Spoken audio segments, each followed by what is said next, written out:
Iya. Pada teman-teman yang lain bisa di-mute ya. Oke, silakan dok. Ya, terima kasih pada kesempatan hari ini yang telah diberikan buat saya. Jadi dari Renomed, juga dari IKCC, Indonesian Kidney Club ya. Terima kasih semua. Mudah-mudahan nanti apa yang kita sampaikan di sini bermanfaat. Karena ini hari Minggu, jadi mungkin sebenarnya hari santai, tapi karena dengan kondisi pandemi seperti ini, jadi kita tetap lebih banyak berdiam di rumah ya. Dan semoga kita dalam keadaan sehat semua, meskipun pandemi belum berakhir, tidak tahu sampai kapan. Mungkin kalau mau tahu, tanyakanlah pada rumput-rumput yang bergoyang. Itu kata Ebit Giade ya, bukan pada saya. Saya langsung screen, bisa ya? Saya share dari sini atau dari sana? Ya, bisa dok. Hah? Dokter dok. Oke, silakan. Dari dokter bisa dokter? Ya. Kalau mau dari kami juga bisa. Bu Afro mungkin disiapkan slide-nya Dokter Rudi untuk screen sharing. Oke. Siapa? Sudah. Ya, sudah terlihat. Iya.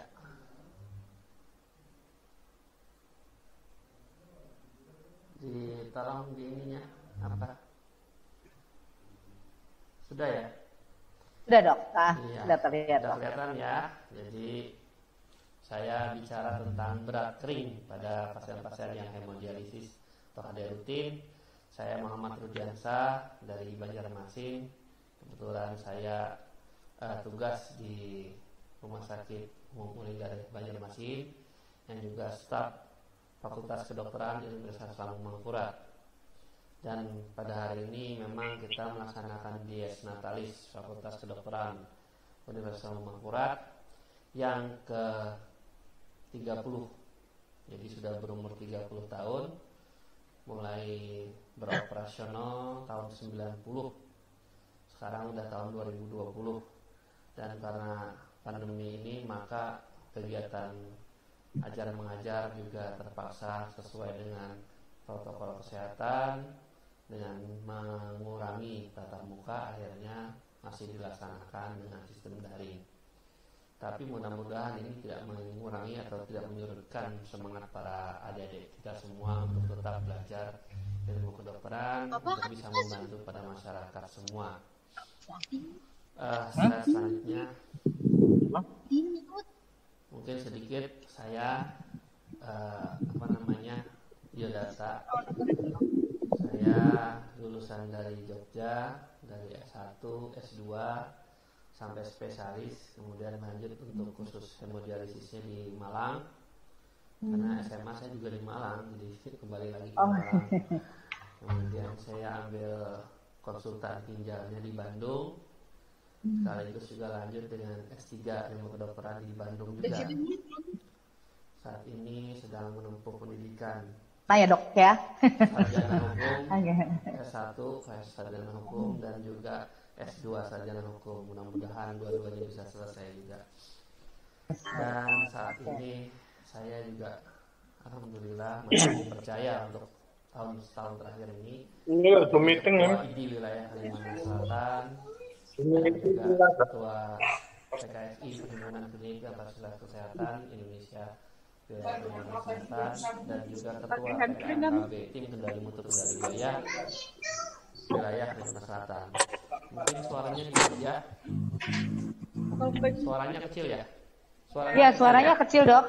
Suaranya boleh dibesarkan dikit dok.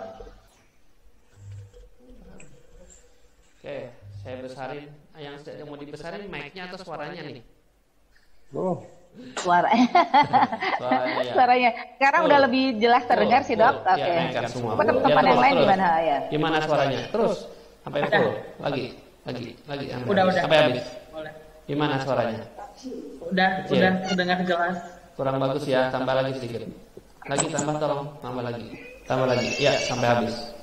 Oke. Ya, sekarang gimana suaranya terdengar? Sudah jelas, dokter. Sepertinya terdengar lebih merdu ya mungkin ya. Karena di samping saya ini ada penyanyi ya. penyanyi lagu Pahlawan Sejati, terus sampingnya tuh tukang syutingnya ada juga Mas Arsep.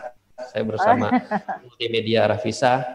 Mudah-mudahan nanti kita akan launching lagu Pahlawan Sejati khusus kita persembahkan untuk para tenaga medis yang sedang gitu dok. Wah, hebat dok, hebat.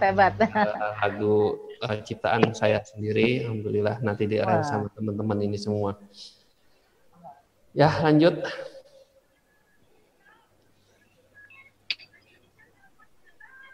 Slide. Lagi. Iya. Nah, kita tahu mungkin pada pemirsa semua pasti sudah paham fungsi ginjal itu. Fungsi ginjal. Jadi membuang cairan itu lewat kencing, kemudian menyaring atau membersihkan sampah-sampah racun limbah tubuh, Temanya adalah asam urat dan sebagainya. Kemudian memperbaiki kadar elektrolit dalam darah, menjaga tekanan darah, kemudian produksi hormon seperti eritropoietin, mengatur kadar kalsium dan kadar-kadar lainnya. Ya, tapi bukan ala kadarnya ya. Sedangkan para teman-teman yang sedang menjalani cuci darah atau hemodialisis itu maka ada beberapa fungsi ginjal yang bisa digantikan oleh mesin tadi, yaitu membuang air, menyaring racun limbah tadi, dan juga memperbaiki kadar elektrolit dalam darah. Ini yang masih bisa dibantu. Sedangkan yang lainnya tidak bisa digantikan oleh mesin tersebut. Seperti produksi hormon tidak bisa, mengatur kadar kalsium dan menjaga tekanan darah juga tidak bisa. Sehingga perlu tambahan dari luar seperti obat-obat tekanan darah ya. Selanjutnya, nah, hanya kurang lebih 0,5% dari berat badan yang bisa dikerjakan oleh ginjal untuk menyaring racun selama 7 hari selama seminggu sampai tiap jam, jadi 24 jam sehari. Bayangkan ya, dibandingkan dengan kalau mesin itu hanya bisa menyaring racun sekitar 2-3 kali seminggu. Rata-rata juga waktunya sekitar 4-5 jam per sekali. Dan ini memang menunjukkan sangat terbatas sekali ya. Tapi inilah yang bisa kita lakukan untuk membantu para teman-teman supaya tidak kelebihan sampah-sampah tersebut. Lanjut.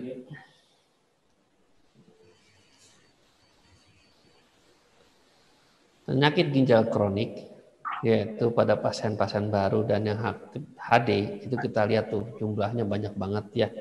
Jadi sementara ini yang baru aja nambah tuh setiap tahunnya, bayangkan 66.433 selama 1 tahun di Indonesia. Ini berdasarkan laporan tahun 2018. Nah, 2019 kemarin juga sudah muncul tapi belum dipublish sama sekali ya karena terkena pandemi ini. Jadi biasanya publish pada saat acara pertemuan ilmiah teman-teman para senior ginjal. Jadi kalau kita hitung pasiennya aktif masih 132.000. Banyak sekali. Itu yang cuci darah. Jadi kalau ada orang sekitar, keluarga dan semua sekitarnya yang gagal ginjal dan harus cuci darah, jangan berkecil hati. Jangan sampai menunda-nunda, memperlambat, akhirnya terlambat kondisinya. Dan kita perhatikan di sini bahwa mereka yang juga menjalani itu sudah 130 lebih, jadi banyak banget ya. Lanjut.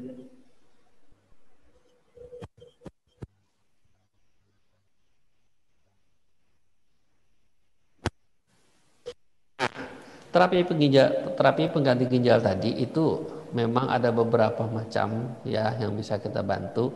Khusus yang paling utama itu adalah di tengah-tengah saya ambil, yaitu transplantasi ginjal. Bukan nomor 1, 2, 3 itu bukan menunjukkan urutan ya, tapi saya tunjukkan di tengah-tengah itu. Harusnya cangkok ginjal itu yang utama. Tapi kondisi dan keadaan itu tidak semua mampu bisa dilaksanakan. Jadi tidak bisa mampu laksana. Kenapa? 1, mencari donor ya. sulit cari donor yang sama, yang pas, yang sesuai. Yang kedua, mungkin juga ada salah satunya dari segi biaya.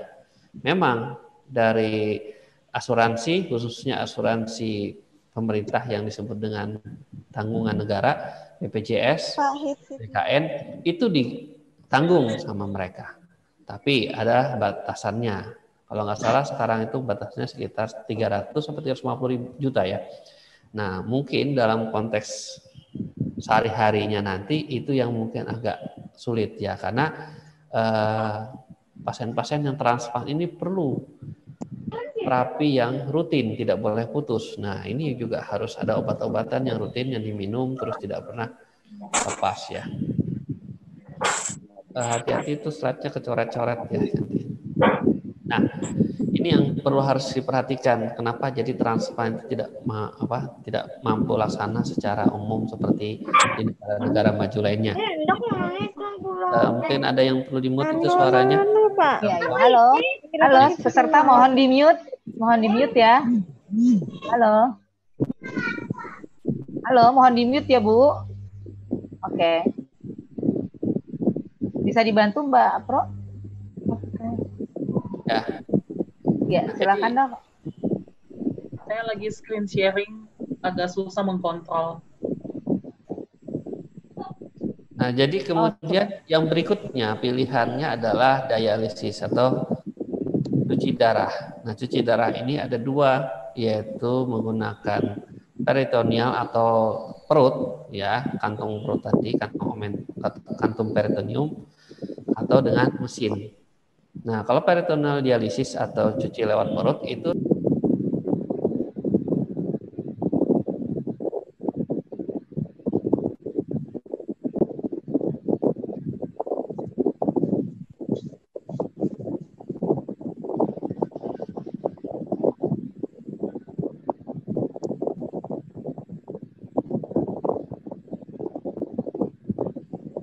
ya, udah bisa suaranya. Bisa dong. Ya, terima kasih. Nah, jadi peritoneal dialisis ini pilihan kedua setelah transplant sebenarnya. Kenapa saya taruh di kedua? Karena relatif lebih nyaman, lebih aman. Pertama, dia kan tidak bermain-main dengan darah, jadi cuma ditaruh selang dalam perut, kemudian dimasukkan cairan, ditunggu 6 jam, habis itu cairan dikeluarkan lagi, sudah mengambil sampah-sampah atau cairan-cairan yang kelebihan dibuang. Kemudian dimasukin lagi cairan ke dalam perut lagi tadi, tunggu lagi nanti 6 jam. Jadi itu berlangsung. Selama menunggu 6 jam kita beraktivitas seperti biasa. Kegiatan-kegiatan rutin, melaksanakan dan lainnya sebagainya, bekerja dan lainnya, silakan sama seperti biasa. Tapi pada saat jamnya kurang lebih 6 jam harus segera diganti cairan tersebut untuk membuang yang sudah penuh dengan sampah tadi. Nah, ini tidak bersinggungan langsung dengan darah sehingga darahnya tidak banyak terbuang. Sementara kalau kita melakukan nanti yang satu dengan mesin itu berbeda ya. Ini cuma memang ada ekstra hati-hati dalam hal pelaksanaan, kita menjaga kebersihan bukan steril ya. Kebersihan, cuci tangan tetap, pakai masker untuk supaya tidak mengkontaminasi dari lubang untuk masuk cairan yang kita ganti tadi. Itu yang paling utama. Jadi kalau bagi mereka yang aktif ini jauh lebih nyaman. Nah, yang terakhir adalah hemodialisis atau cuci lewat mesin. Mesin ini tadi muter mengeluarkan darah, kemudian setelah masuk lewat dialiser atau penyaring tadi, maka dikembalikan lagi darahnya. Nah, rata-rata kurang lebih sekitar 1/4 liter itu darah tertinggal di alat penyaring tadi. Nah, ini berarti kan mengurangi darah yang di dalam tubuh berkurang, minimal sekitar 1/4-nya. Ya 1/4 liter lumayan kalau tubuh kita mampu mengganti nggak masalah, tapi kan karena dengan kondisi hormon eritropoietin yang kurang, dengan kondisi ginjal dan sebagainya, maka ini akan mengurangi darah kita. Kemudian kenapa hemodialisis ini paling banyak dipilih di dunia, termasuk di Indonesia? Ya karena itu tadi, pertama relatif praktis Jadi orang itu datang ke mana namanya unit hemodialisis, duduk, manis, tusuk, kemudian jalan, selesai 4 jam atau 5 jam, selesai pulang. Nggak ribet. Nanti mungkin seminggu bisa 2 atau 3 kali. Cuman dari beberapa kondisi sebenarnya itu juga mengurangi aktivitas. Otomatis mereka yang aktif berkurang kan ya waktunya, karena kegiatannya nggak bisa kemana-mana, cuma duduk di tempat tidur, duduk atau tiduran atau di kursi ya. Kita lihat ini semakin lama semakin tingkat. Coba lanjut. Terus ya. Ini contoh yang saya jelaskan tadi. Mundur sebentar. Mundur. Slide sebelumnya. Mundur slide sebelumnya. Mundur. Back.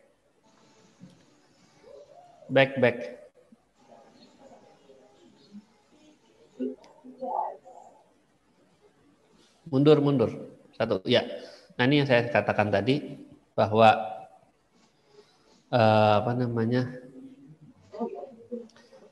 bahwa terapi ginjal pengganti yang dengan cara peritoneal dialisis tadi. Jadi cairan dimasukkan kemudian dikeluarkan. Habis itu nanti masukin lagi yang baru ya.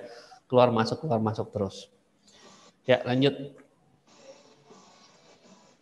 Nah, ini hemodialisis. Cuci darah. Darah yang dikeluarkan lewat mesin tadi masuk ke dialiser, kemudian dari dialiser sudah terbersihkan, masukin lagi ke dalam tubuh. Jadi terapi pengganti fungsi ginjal yang menggunakan alat khusus ini memang tugasnya salah satunya adalah mengeluarkan racun dan mengeluarkan cairan ya. Lanjut.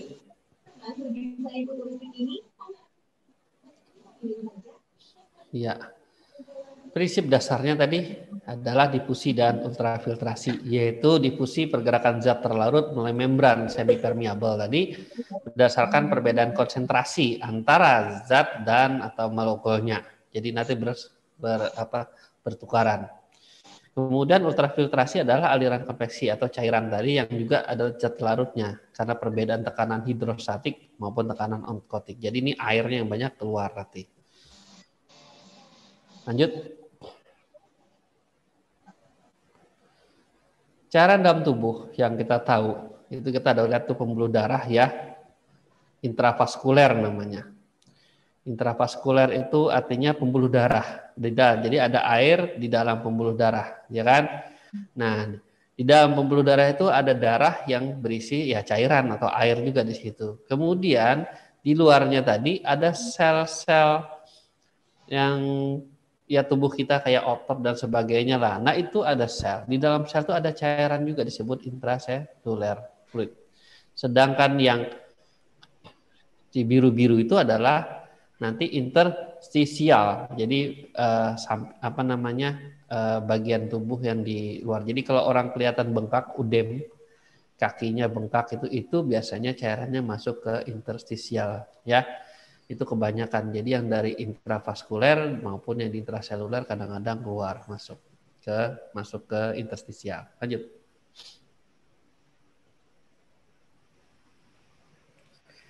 Berapa sih kira-kira air dalam tubuh?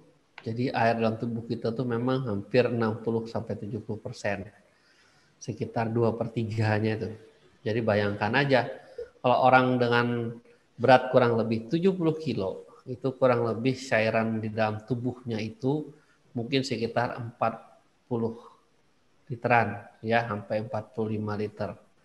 Karena kalau kita hitung sekitar 2/3-nya. Kemudian dari situ lagi 2/3-nya pun intraseluler, jadi 28 liter.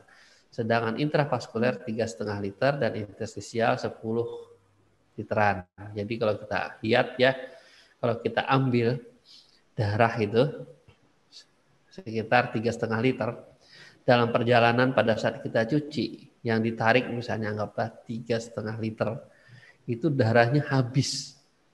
Karena darah yang diambil bukan cairan yang di dalam itu.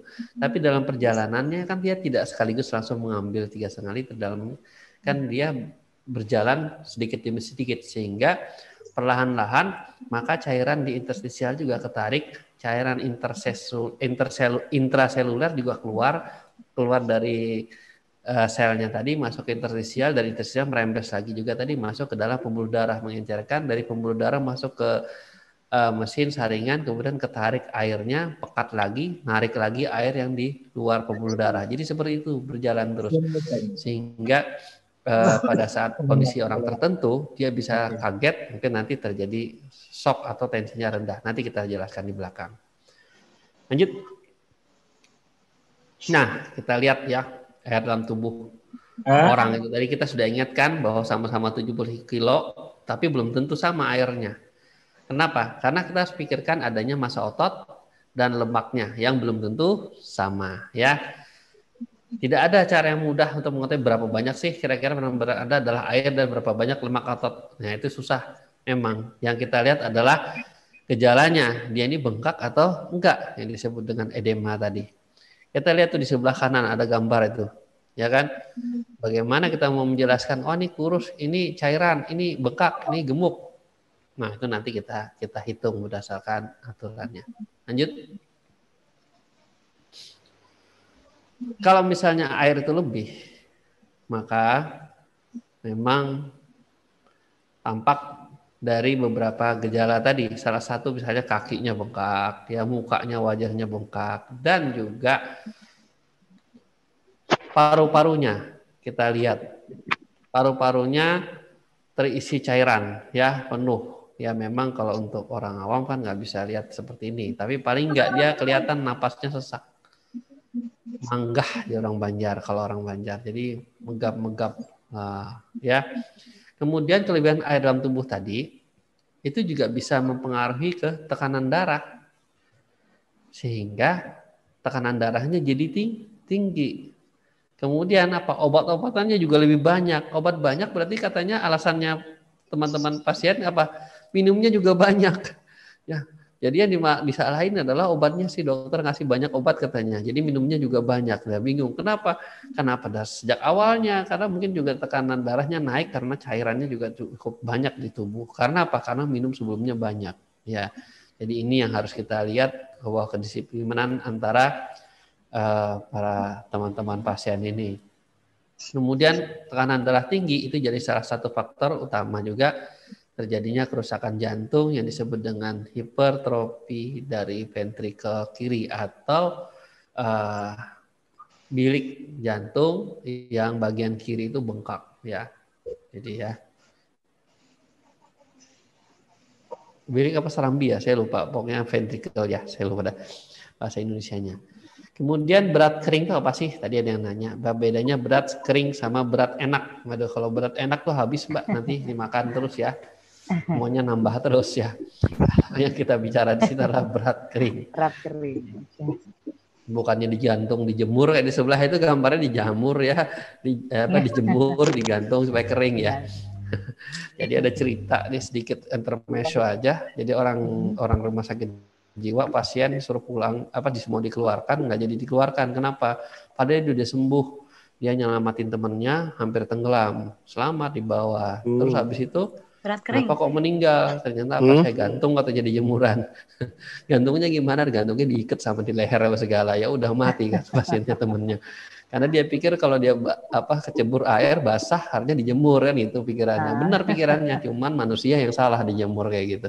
Nah, sama kayak kasus di sebelah tadi, ini sekarang adalah manusia untuk mendapatkan berat kering digantung, dijemur. Targetnya bagaimana supaya tidak kelebihan air?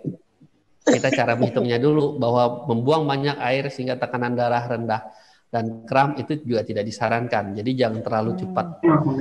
Teman-teman kadang juga banyak ya mengatakan, udah kita pakai aja udah 4.000, 4.500. Nah, kita harus tahu dulu bahwa sebenarnya yang ideal sekali hanya maksimal 2.500. Itu pun kalau kondisinya bagus.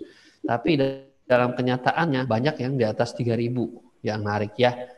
Dan pasien-pasiennya juga bandel soalnya nih, ya kan? Minumnya bilangnya enggak banyak, minumnya cuma 2 gelas ya.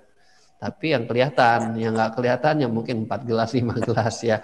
Jadi nggak mungkin kakinya bengkak kalau minumnya 2 gelas. Saya bilang, ini pasti nih ada sesuatu. Mana mungkin bisa ada air itu bisa turun dari langit masuk ke dalam tubuh, saya bilang ini kan gitu. Atau mungkin kehujanan terus airnya merembes masuk ke dalam tubuh, kan nggak mungkin kalau nggak mulutnya dibuka telan ya. Nah ini harus dipikirkan. Jadi tidak ada cara yang praktis dan klinis untuk menilai berat kering. Biasanya memang ada seni-seninya, kita tes juga, kita lihat berat badan, anggaplah penimbangan berat badan itu salah satu cara. Tapi tidak, kalau misalnya itu bukan air saja penambahannya. Lanjut. Kita belum panas kalau kemarin. Nah, berapa faktor yang berpengaruh terhadap patogenesis tekanan darah tadi sendiri? Itu yang paling utama karena memang overload volume cairan ekstraseluler, sehingga kita harus bisa mempertahankan volume cairan ekstraseluler yang normal untuk dibutuhkan agar tetap tercapai tekanan darah yang normal. Pencapaian status cairan yang optimal ini kita lakukan dengan pengukuran berat badan kering. Lanjut. Nah, apa sih berat kering itu? Ada beberapa definisi. Sebenarnya nggak usah dihafal, cuman sekedar pengetahuan buat bapak-bapak ibu semua, buat tahu apa sih? Yaitu penurunan tekanan darah ketika hipotensi selama ultrafiltrasi yang tidak terkait dengan penyebab jelas lainnya. Jadi kemudian berat badan yang diperoleh pada akhir cuci darah, di mana pasien tidak menjadi bergejala dan mengalami shock. Nah itu juga bagus ya. Berat badan di akhir cuci darah tadi, di mana pasien tetap normal tensinya sampai cuci berikutnya, meskipun terdapat penumpukan garam ya, retensi salin. Retensi itu penumpukan, salin itu uyah garam. Yang idealnya tanpa penggunaan obat-obat tekanan darah tinggi atau hipertensi. Lanjut. Yang berikutnya adalah berat yang ditentukan oleh analisis bioimpedansi kaki secara terus-menerus selama cuci darah. Berat badan kering merupakan perataan kurva rasio impedansi dasar sesaat selama setidaknya 20 menit dengan adanya ultrafiltrasi yang sedang berlangsung. Nah, buat teman-teman pasien di Rumah Sakit Ulin, kebetulan saya sudah punya alat juga untuk bioimpedansi ini. Tolong nanti kalau pada suatu saat diminta sama teman-teman dokter untuk periksa, boleh ya, mau ya, supaya kita bisa dapat datanya. Tapi memang memerlukan waktu kurang lebih sekitar 10 bahkan 20 menit tadi untuk berdiri di alat timbangan yang disebut dengan bioimpedansi analisis atau BIA. Ya, saya khusus beli alat itu. Itu dari duit pribadi saya sendiri, nggak apa-apa. Wah gitu ya dok. Teman-teman ya. Jadi supaya bukan bisa dari rumah meriksa sakit datanya ya, dok? supaya ada ya, supaya paham juga nanti. Nah ini saya kasih tahu penjelasannya. Mungkin banyak yang nggak mau, ngapain capek-capek berdiri suruh sama dokternya. Ya tujuannya buat teman-teman pasien juga supaya tahu, oh ternyata saya berat kering. Itu bisa dilihat di situ nanti status gizinya kelihatan, massa ototnya berapa, massa lemaknya, kemudian kira-kira cairannya jadi berapa gitu loh. Bisa kita prediksi. Cuman memang harus butuh waktu mengerjakan untuk semua pasien. Mungkin kita bertahap dulu, mungkin 20-30 pasien, nanti berapa. Nanti kita ambil rata-rata, mungkin bisa kita sampaikan bahwa ternyata sekitar hasilnya seperti ini. Ya, itu nanti bagi mereka. Di tempat-tempat lain juga banyak ada kok sebenarnya. Cuman kita pengerjaan seperti ini susah waktu ya, butuh waktu gitu loh. Dan pasien juga kadang mau selesai atau sebelum HD maunya cepet-cepet, mau pulang, mau apa segala, itu sulit juga. Kemudian berat badan terendah yang dicapai dalam perubahan berat badan bertahap setelah cuci darah dengan sedikit tanda atau gejala hipovolemia atau gejala kekurangan cairan tadi ya. Atau malah kelebihan cairan. Lanjut. Jadi kalau kita lihat berat badan yang ideal setelah cuci darah ya, semua kelebihan cairan yang ada tuh terbuang. Itu mungkin yang disebut juga nanti adalah berat yang enak ya, karena berat ideal. Kalau berat kering, terlalu kering juga tidak enak. Mungkin badannya jadi lemas, mungkin sakit-sakit, atau mungkin terasa panas karena kekurangan cairan juga bisa. Atau kulitnya mudah ngelupas, kering, dan gatal biasanya. Karakteristik pasien yang sudah mencapai berat badan kering, itu biasanya tidak dijumpai tanda-tanda bengkak, kelebihan cairan, dan sebagainya ya. Dan ini biasanya kita tetapkan dengan pemeriksaan-pemeriksaan tadi, dievaluasi antara 2 sampai 4 minggu sekali. Jadi memang evaluasinya minimal 2 minggu. Kalau setiap minggu juga nggak mungkin ya beban berat. Tapi bisa kita bantu dengan cara tiap cuci darah atau 2 kali seminggu dengan penimbangan berat badan. Itu salah satunya. Tapi kalau benar-benar untuk pemeriksaan memang susah. Lanjut. Karakteristik pasien yang telah Nah, misalnya contoh nih pada kasus Pak A, tekanan darah saya kok cenderung tinggi ya.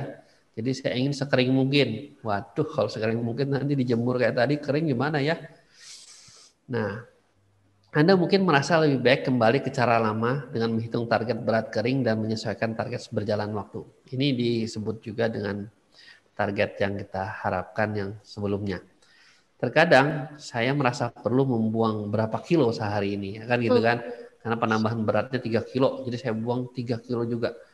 Belum tentu, padahal yang ditambah 3 kilo itu mungkin 1 kilonya adalah otot atau tadi habis makannya banyak ya, bukan cairan gitu. Nah itu kan yang kebuang harusnya cuma 2 kilo, nggak 3 kilo. Jadi kalau sudah beratnya ideal, ditarik sekilo lagi berkurang dong. Nah jadi terlalu kering nanti. Jika sebelum waktu HD selesai, saya sudah merasa kering, maka saya minta mereka menurunkan target berat kering saya sedikit. Boleh. Itu menurut dari pasien, tapi juga berdasarkan klinis yang kita lihat ya. Jika saya merasa sedikit tidak nyaman setelah cuci darah, saya akan menambah target berat keringnya. Semua orang perlu mencari tahu sendiri ya. Jadi ngerti, paham, kira-kira beratnya itu berapa yang paling nyaman. Nah tadi makanya saya tadi ada pertanyaan, berat nyaman sama berat kering ya kan? Jadi bedanya tadi di situ ya. Kemudian lanjut. Terlalu kering, tidak ada yang namanya overdialisis ya, tetapi mungkin saja membuangnya terlalu banyak air. Nah, ketika terlalu banyak air yang kita buang, maka darah kita itu menjadi lebih kental. Bayangkan kalau biasanya encer darah misalnya 1 gelas dengan air 1 gelas ya, sekarang darahnya tetap 1 gelas, airnya cuma setengah gelas, jauh lebih kental mana? Ya, jauh lebih kental yang setengah gelas air tadi kan. Sehingga alirannya jadi lebih lambat. Nah, aliran lambat sulit untuk dipompa. Apa resikonya? Bisa tiba-tiba drop ya tekanan darahnya, dan ini juga tidak bagus. Lanjut. Ini kita lihat ya evaluasi berat badan kering secara klinis. Tuh perutnya gimana, terus tekanan darahnya bagaimana, bengkak-bengkak di sekitarnya bagaimana, ada nggak sering batuk, terus baru gerak aja megap-megap ya, sesak napas. Kemudian juga di bagian parunya, di pleuranya juga ada cairan. Kemudian di dalam perutnya itu kan asites. Nah ini kalau sudah masuk ke dalam perut gini, biar ditarik-tarik sampai sekian juga nggak langsung kering, nggak langsung kempes ya, karena dia sudah masuk dalam kantong, ini sulit sekali. Ya kalau mau cepat ya memang satu-satunya cuma dievakuasi, dikeluarkan dari kantong tadi. Beda dengan yang di kaki itu. Kalau di kaki itu kan dia masih masuk di interstisial. Nanti dia akan ditarik lewat pembuluh darah tadi, lewat difusi tadi. Ya, lanjut. Kemudian salah satu lagi gejala kekurangan cairan. Lihat di darah itu namanya glabella. Jadi daerah dahi bawah itu di ujung itu di sini ya. Kemudian adanya denyut tekanan darah yang turun. Terus denyut nadinya cepat, lebih cepat daripada normal, biasanya lebih dari 100, berarti kekurangan cairan. Kenapa? Karena tubuh harus memompa supaya cairan yang beredar cukup. Jadi jantungnya memompa lebih cepat. Kemudian vasokonstriksi dengan gejala hipovolemia di daerah pusat maupun di sekitarnya seperti kulit pucat, kering, dingin, bahkan kram. Nah, ini tadi baru bertanya, bagaimana cara mengatasi kram pada peritoneal dialisis saat pada kram PD. PD itu apa sih? Oh, pada saat ya, mungkin P-nya besar, D-nya besar, saya pikir tadi peritoneal dialisis. Saat HD berjalan biasanya sejam terakhir, ya itu sama, kemungkinan ketariknya terlalu banyak, itu cepat langsung minta diturunkan. Kulit kering, kemudian juga adanya serostomia di mata. Nyet. Matanya kering ya. Nyet. Nah, terus kita evaluasi Ya, tekanan darahnya bagaimana, ada edem atau asites, pemeriksaan parunya bagaimana, timbangan berat badan bagaimana. Kalau kelebihan, yang mana ya ini ada kelebihan kekurangannya pemeriksaan ini. Salah satunya adalah bahwa mudah, cepat, dan gampang ya. Karena timbang berat badan hampir semua ada kan. Ya. Kalau pemeriksaan paru kan langsung diperiksa aja. Kaki juga bisa kelihatan ada bengkak atau tidak, tekanan darah bisa ditensi. Tapi memang ya tidak benar-benar pasti hasil ini. Lanjut. Kemudian kita evaluasi tetap ya dengan cara beberapa pengukuran. Bisa juga kita bisa mengukur dengan arterial natriuretic peptide. Ini juga bisa menilai berapa kadar garam, cairan dan sebagainya. Kemudian bisa juga menilai diameter vena cava inferior dengan cara USG karotis ya. Tapi ini cukup mahal ya kan. Kemudian menggunakan pemeriksaan bioimpedans. Nah, di beberapa center sudah ada. Di tempat saya ini ada juga, alhamdulillah ya. Lanjut. Ini kalau ada coretan merahnya nggak hilang-hilang ya tuh. Kecoret tadi ya kayaknya. Ya. Kemudian kita bisa USG juga lewat paru-parunya kita lihat ya untuk menentukan dia berat kering, dry wedge namanya. Pada pasien cuci darah, ini ada beberapa contoh penelitian yang mereka lakukan dengan cara USG paru ya. Dari 71 pasien dengan hipertensi di di Slovenia sama di Greece. Jadi selama 8 minggu, kemudian kita lihat dengan hasilnya bagaimana intensifikasi dari ultrafiltrasinya. Kemudian juga kita lihat dengan jantungnya, kemudian diameter intravaskulernya bagaimana, karotidnya dan semuanya. Ini hasilnya seperti ini, bahwa ternyata memang dengan kondisi yang lanjut pemeriksaan yang sesuai dengan yang kita dilakukan mereka itu memang ternyata sangat bagus ya, bahwa lung ultrasound itu bisa menunjukkan hasil yang sangat baik. Ini bahwa ternyata ultra USG paru tadi itu bisa mengurangi berat kering tadi secara efektif dan aman untuk pasien-pasien cuci darah yang kita nilai dari tekanan darahnya selama dia di rumah sakit tadi. Lanjut. Ini tanda-tandanya apabila sudah tercapai berat kering. 1, tekanan darah biasanya relatif normal. Ya, normal ini untuk gagal ginjal kan tetap di 130-an, bukan di bawah 120 ya. Setelah atau sebelum cuci. Jadi tetap menetap di tekanan darahnya stabil. Kemudian tidak terdapat gangguan ringan seperti kram selama cuci darah. Jadi kalau Bapak tadi merasa dia kram, maka itu nanti bisa salah satunya karena terlalu banyak yang ditarik, terlalu kering ya, cepat ya. Kemudian tidak tampak adanya pembengkakan di daerah kaki, lengan, tangan atau daerah sekitar mata, serta bernapasnya juga nyaman. Ya. Lanjut. Kemudian ya kesulitan-kesulitan ini kadang-kadang pasien pada saat jadwal yang seharusnya tidak datang. Kemudian waktu dialisis kadang-kadangnya juga terlalu cepat ya, karena mungkin terlambat datang sehingga pendek waktunya, karena pasien-pasien lain juga pasti menunggu di jadwal yang sama ya, harinya sama, jamnya yang berbeda. Kemudian kadang-kadang konsumsi makanannya, garamnya juga cukup banyak. Garam ini sangat-sangat jahat ya pada pasien-pasien cuci darah yang hipertensi. Kenapa? Karena dia akan narik cairan. Pernah nggak ingat dulu kita waktu masih kecil, mungkin SMP atau nggak tahu kalau SD. Jadi kita ambil kentang, buah kentang itu dikupas, kemudian di tengahnya dikerok dari bagian atas sampai ke bawah, kayak terowongan dari atas, kayak sumur gitu, ya kan? ditaruh di air yang kira-kira setengahnya. Ditaruh garam di dalam lubang tadi. Tunggu beberapa saat, garam itu akan mencair. Kenapa? Karena dia akan menarik air tadi yang di luar tadi melalui dinding dari kentang tadi, di mana kentang ini yang bersifat dinding kayak seperti semi permeable. Nah, di sini.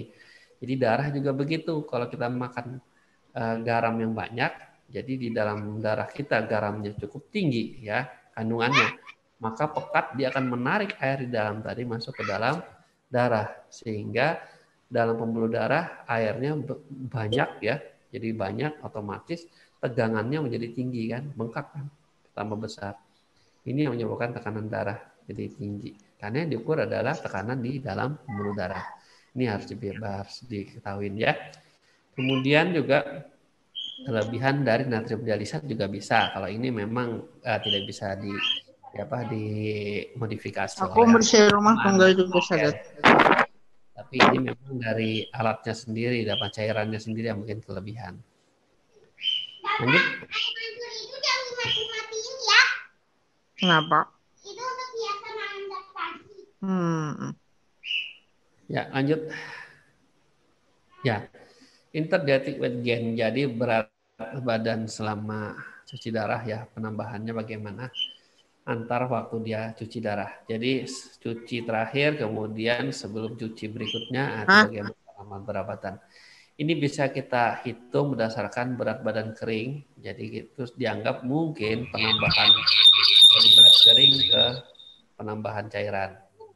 Indikatornya adalah berapa sih minum atau cairan yang masuk dalam tubuh pada selama interdialitik tadi, antar cuci sebelum. Jadi interdialitik itu adalah cuci terakhir dan mau cuci. Nah, diantaranya itu waktu ini cuci diantaranya.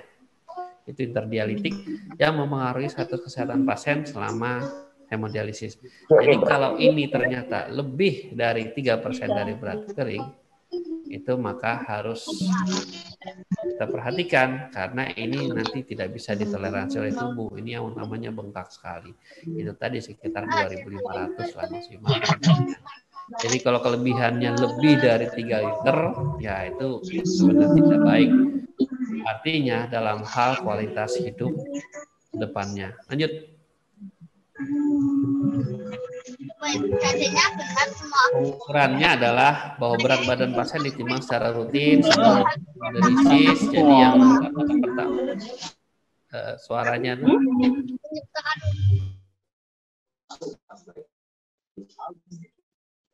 adalah setelah dia cuci terakhir, ya.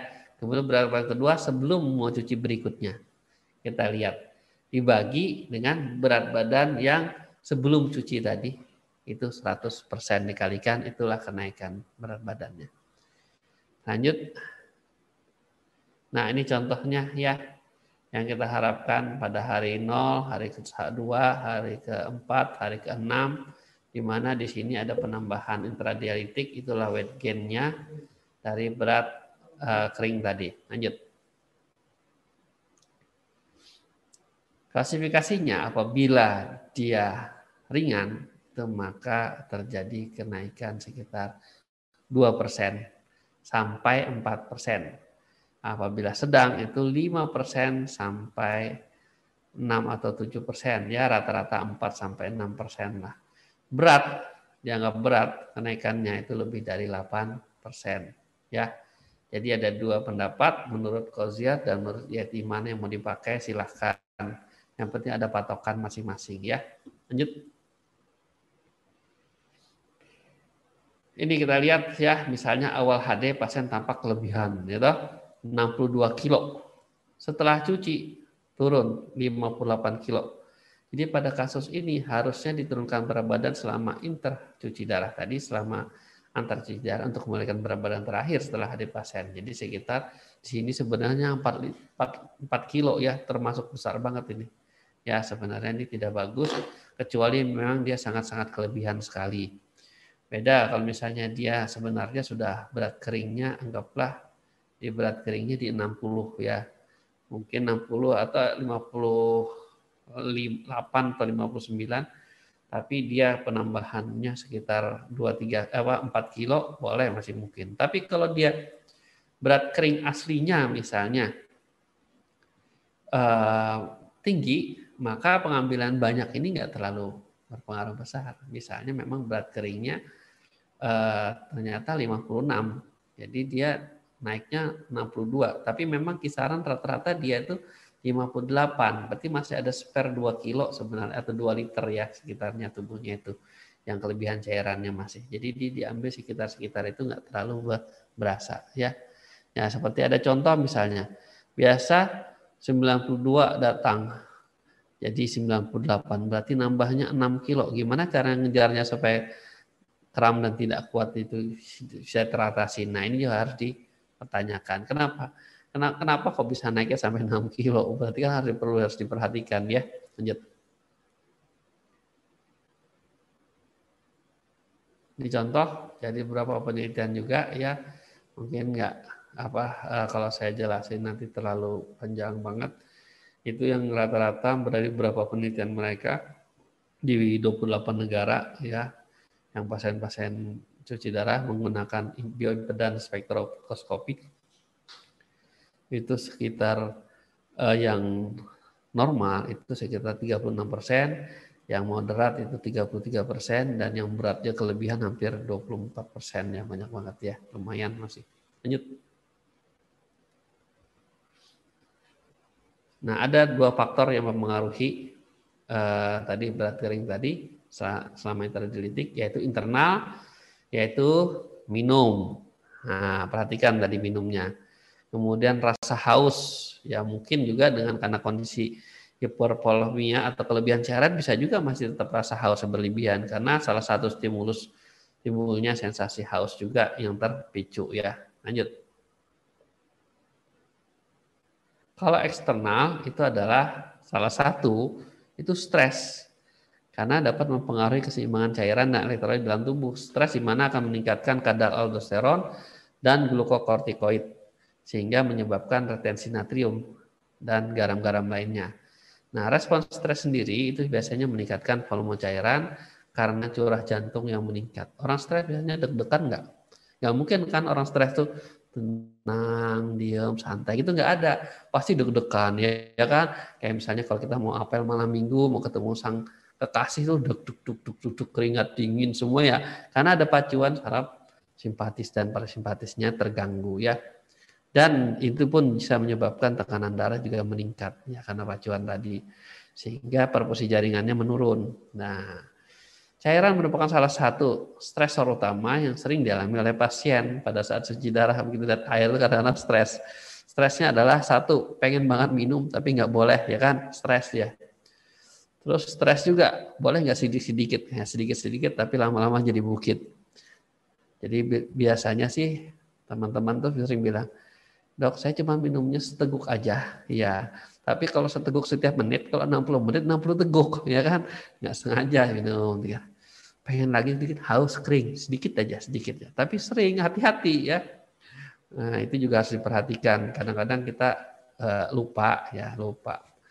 Nah, mungkin kalau ada takaran, kelahuan. Wah, kelebihan sudah ada takarannya. Lanjut. Makanya yang paling utama juga adalah sekitarnya, yaitu keluarga yang bisa mengingatkan. Cuman kadang-kadang memang keluarga ini sulit, satpamnya kurang kuat, kalah pengaruh sama pasiennya. Ya, jadi biarpun satpamnya udah keren, udah sangar gitu ya, nyuruh nggak boleh tambah ini. Nah, emangnya siapa yang sakit? Wah, nggak berani akhirnya ngelawan, daripada berantem ya. Katanya nanti malah jadi perang adat, susah juga ya. Jadi akhirnya ya dah boleh deh sedikit ya, sedikit. Habis itu nanti lagi nggak kelihatan satpamnya nggak ada, nambah lagi sedikit ya. Ini semua kembali kepada diri kita masing-masing ya. Jadi memang tetap dukungan keluarga, dukungan sosial itu sangat penting. Artinya melihat teman sekitar yang sama-sama sakit kok enak ya, kering ya, berarti mereka mungkin disiplin. Nah, untuk itu makanya kita juga harusnya bisa seperti itu buat teman-teman pasien yang lain ya. Kemudian self efikasi, yaitu kekuatan berasal dari yang bisa mengeluarkan energi positif melalui kognitif, motivasional, afektif, dan proses seleksi. Nah, di mana self efficacy yang tinggi itu membutuhkan untuk menunjukkan motivasi bahwa kita itu memang mau tetap bisa mengendalikan supaya minumnya tidak banyak, ya, supaya bisa menahan diri, ya. Ada beberapa juga penelitian, salah satunya yang sering dilaksanakan adalah latihan pasrah diri. Kalau di Jogja ada namanya LPD, latihan pasrah diri. Jadi dia menguatkan diri dengan zikir dan sebagainya untuk bisa menahan, jadi tenang, jadi nggak stres ya. Tadi kan karena stres salah satu penyebabnya tadi. Tenang, jadi akan memperbaiki kondisi-kondisi pada pasien-pasien tersebut. Kebetulan dulu tesis saya juga itu ya, tapi pada pasien-pasien yang kencing manis seperti itu. Ya, lanjut. Nah, kalau misalnya terjadi hal-hal seperti ini, ya langsung lapor ke perawat atau dokter. Ya, jangan dibiarin. Supaya ada solusi, minimal ada diskusi arahnya kemana. Ya, itu pusing, mau pingsan, ya, tuh kayak si Doraemon udah mau jatuh aja dia kasihan. Telinganya berdenging tuh, pegangin telinga, ya. Terus denyut jantungnya juga meningkat, tuk tuk tuk tuk tuk. Nah, ini harus dipikirkan. Dan perawat juga nanti akan koordinasi sama teman-teman lain, dokter juga, bahwa ini pasti kelebihan nariknya atau kecepatan nariknya, ya. Kemudian berkeringat ini bukannya bagus, wah berarti keluar air banyak lagi. Berkeringat ini karena tubuh kita tuh bereaksi, metabolismenya meningkat tadi. Karena denyut jantung meningkat, semua dan sebagainya, itu berkeringat. Karena metabolik basalnya juga meningkat. Keringat dingin sebenarnya. Terus mual atau muntah.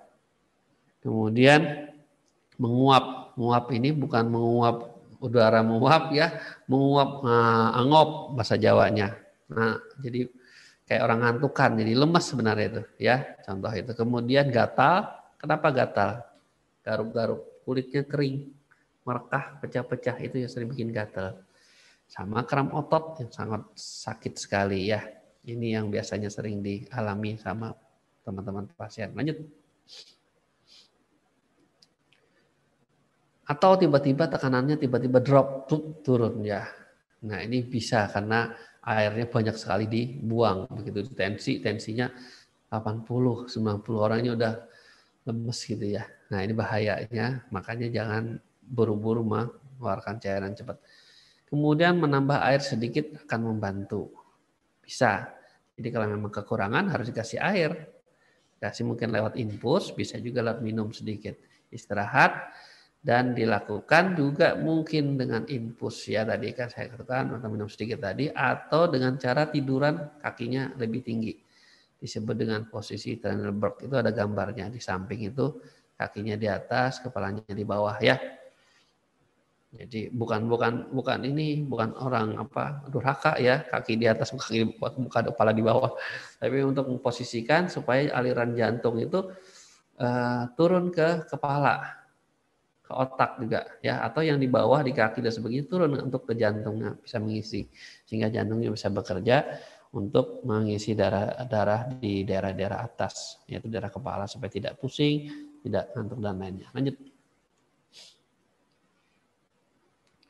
Kemudian dengan cara mempertahankan berat badan, perhatikan asupan cairan ya, supaya tetap dibatasi cairannya, tapi tidak kekurangan cairan. Nah, kan susah toh. Kemudian pembatasan cairannya sendiri berapa banyak, berapa sedikit. Tubuh perlu cairan minimal sekitar 500 cc sampai 600 cc. Rata-rata ya, antara sekitar 10 cc per kilogram berat badan lah maksimalnya. Itu sehari semalam. Tapi bukan cuma minum aja semua cairan sebenarnya. Jadi Bapak minumnya sama Ibu, saya minumnya cuma 2 gelas. 2 gelasnya berapa? Gelas belimbing 200 cc ya kan? Berarti kalau 2 gelas 400. Wah, berarti pas nih. Ya pas-pasan lah, kurang-kurang dikit nggak apa-apa. Ya, cuman kadang kalau ada sop 1 mangkok minum juga habis ya kan? Terus nanti kalau minum jus juga ikut, ada misalnya kan boleh minum jus, minum buah boleh kalau orang cuci darah rutin. Kemudian nanti nasi itu kalau dihitung ada airnya juga nggak? Ada. Kalau nggak ada air jadinya beras. Ayo, Mau makan beras atau mau makan nasi? Emangnya ada masak beras tanpa air? Nasi dikasih air, kasih air kan, beras itu baru jadi nasi. Apalagi yang dimakan bubur, air lebih banyak lagi katanya. Nah, ini harus dipikirkan ya. Jadi beberapa bahan makanan itu tetap pasti mengandung air. Cuman kita perhatikan berapa sih banyaknya air yang dikonsumsi dari bahan makanan tadi. Kita perhatikan dengan jumlah air yang kita minum, yang kita konsumsi ya. Itu jadi kalau dihitung sekitar setengah liter tadi atau 500 cc sampai 600 cc tadi total keseluruhan cairan. Jadi minumnya cuma 500 cc cukup, tapi yang lain-lainnya juga 500 nggak sengaja ya kan. Artinya kalau kita minum secukupnya, anggaplah 500 cc sehari dengan kebutuhan tubuh. Kencing anggaplah 100 cc. Itu pun kalau sudah masih ada kencing. Kalau nggak ada sama sekali nol. Tapi penguapan dari tubuh dan sebagainya kurang lebihnya antara sekitar 350 bahkan ada yang 500. Berarti kan nol. Tidak ada penambahan berat badan. Bagus kan? Nah, kalau kita kelebihan anggap sama makan-makan yang lain 200 cc lah atau 300 cc. Sehari tadi sudah nol kan? Kelebihannya tadi sudah tinggal 300. Kali 3 berapa sih? 3 hari habis itu cuci lagi kan? 900 cc. Paling banyak 1 liter. Berarti ditarik cuma 1 liter. Kenapa kok bisa ditarik 3 liter? Bahkan 4 liter. Sedangkan minum 500 cc. Ayo bayangkan. Ya, jadi saya bicara ini sebenarnya kita kembalikan lagi ke diri kita. Pikir-pikir sendiri bagaimana. Ya, jadi kalau misalnya penambahan berat badan melebihi dari 2,5 kilo dari berat kering, itu harus hati-hati, berarti kelebihan cairan pasti dah hukumnya. Itu wajib sudah hukumnya pasti kelebihan, nggak mungkin nggak. Dari mana kalau nggak nambahnya. Tapi saya ingatkan, kalau kelebihan berat badan bukan cairan, memang berat ya. Memang jauh lebih baik mereka yang berat badannya lebih dibandingin yang kurang dari normal berat badan pada teman-teman pasien cuci darah. Secara kondisi survival atau penyintas atau pertahanan hidupnya. Jauh lebih baik mereka yang kelebihan berat badan. Kenapa? Karena inilah yang disebut dengan reverse epidemiologi. Jadi itu epidemiologinya kebalik. Kalau orang normal, kelebihan berat badan banyak yang meninggal. Karena banyak penyakit komplikasi, penyakit kencing manis, darah tinggi, terus serangan jantung, dan lainnya. Tapi kalau pasien-pasien yang cuci darah, kelebihan berat badan, dalam beberapa penelitian, ternyata jauh lebih survive, lebih bertahan dibandingkan mereka yang kekurangan gizi, yang gizinya rendah, yang artinya kurus. Tidak kering banget sih, tapi juga nggak normal, biasa-biasa gitu aja. Nah, beda ya. Nggak tahu kenapa, itulah kenyataannya ada sekarang. Kemudian lanjut. Kemudian yang utama lagi adalah asin-asin, garam-garam. Makanan yang berasa asin tolong dihindari ya. Kalau memang bisa, misalnya ada kelebihan lebih dari 3 liter, 3 kilo, ditarik 3,5 liter. Tolong setiap hari itu dicatat makan minumnya. Latihan. Minum sekian, hari ini jam sekian, makan ini, makan apa. Bisa kita lihat namanya recall diet ya. Kita lihat, oh ternyata berat badannya bisa nambah di sini nih, makanan ini nih. Dicatat namanya sayur lodeh, 1 mangkok sekian, ukuran sekian. Nah bisa kehitung airnya sekian sampai timbang banyaknya seberapa. Kemudian ada mungkin ada yang makan buah, silahkan. Buah tapi harus terbatas. Boleh nggak makan buah orang cuci darah? Boleh, siapa yang bilang nggak boleh? Yang nggak boleh itu kalau lagi awal-awal dia belum cuci darah, dia gagal ginjal, kaliumnya di atas 5,5, suruh makan buah lagi, ya kan? Mau serangan jantung lah, kasihan kan? Nah itu dihindari dulu. Setelah dia stabil, kaliumnya bagus. Nah makanya pada pasien-pasien yang cuci lewat perut, COPD, itu kalium banyak kebuang, bahkan kurang. Bahkan kita kasih makan buah setiap hari, pisang 2-3 biji sehari. Kalau yang cuci lewat CAPD, lewat peritoneal tadi. Karena banyak dia narik garamnya lewat cairan tadi. Itu contohnya. Tapi kalau cuci darah dia terbatas kemampuannya. Ya. Nah, sehingga inilah kita menganjurkan untuk mencatat berat badan, mencegah berat badan. Kita lihat ke sesi cuci darah selanjutnya. Lanjut, ayo. Simpulan terakhir, mudah-mudahan ada manfaat dan kalau memang ada yang kurang nanti kita bisa diskusikan sedikit ya. Jangan terlalu terpaku dengan target juga. Wah, ini harus begini, harus begitu. Sesuaikan dengan kondisi yang ada. Sehingga pelan-pelan.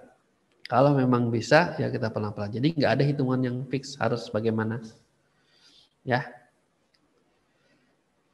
Sesuaikan bertahap. Tidak langsung tarik 3 liter, 4 liter, perlahan. Makanya memang sih kalau pada kondisi tertentu kita akan menjadwalkan cuci darah biasanya 3 kali seminggu misalnya.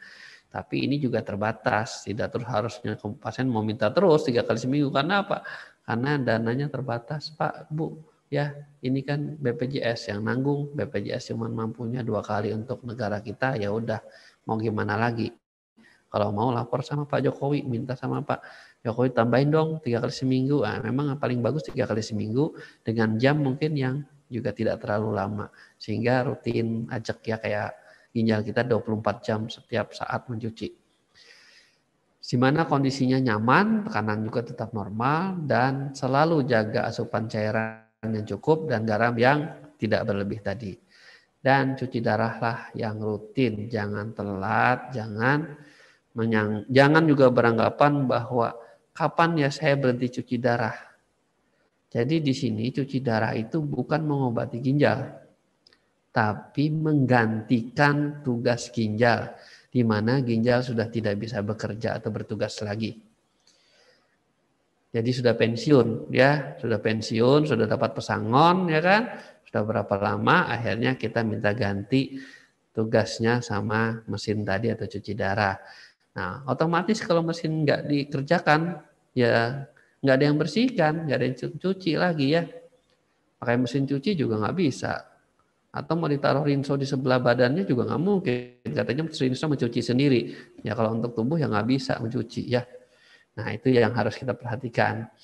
Dan saya juga sering saya kan sering kalau dikenal ditanya, kerja di mana Pak? Saya bilang saya tukang cuci di rumah sakit. Saya bilang. Saya malah dimarahin, ini dokter ini kok ditanyain bener-bener kok main-main. Loh gimana main-main? Mau kerja saya nyuci Pak, dia bilangin. Mau diajak berantem saya malah. Waduh, Pak saya tuh tugasnya nyuci darah Pak. Oh iya baru sadar dia. Ya, memang kan karena bukan blood laundry ya, tapi memang hemodialisis ya, namanya kan cuci darah istilahnya kita ya. Yaitu darah itu diambil sampah-sampahnya, dibuang, dimasukin lagi ya, dicuci sebenarnya ya. Itu yang bisa saya sampaikan. Mungkin banyak sekali pertanyaan, mungkin tidak bisa juga saya bisa jawabkan satu persatu. Mungkin juga ada beberapa pertanyaan tadi yang sudah terjawab. Sebenarnya saya sudah bahas sedikit-sedikit.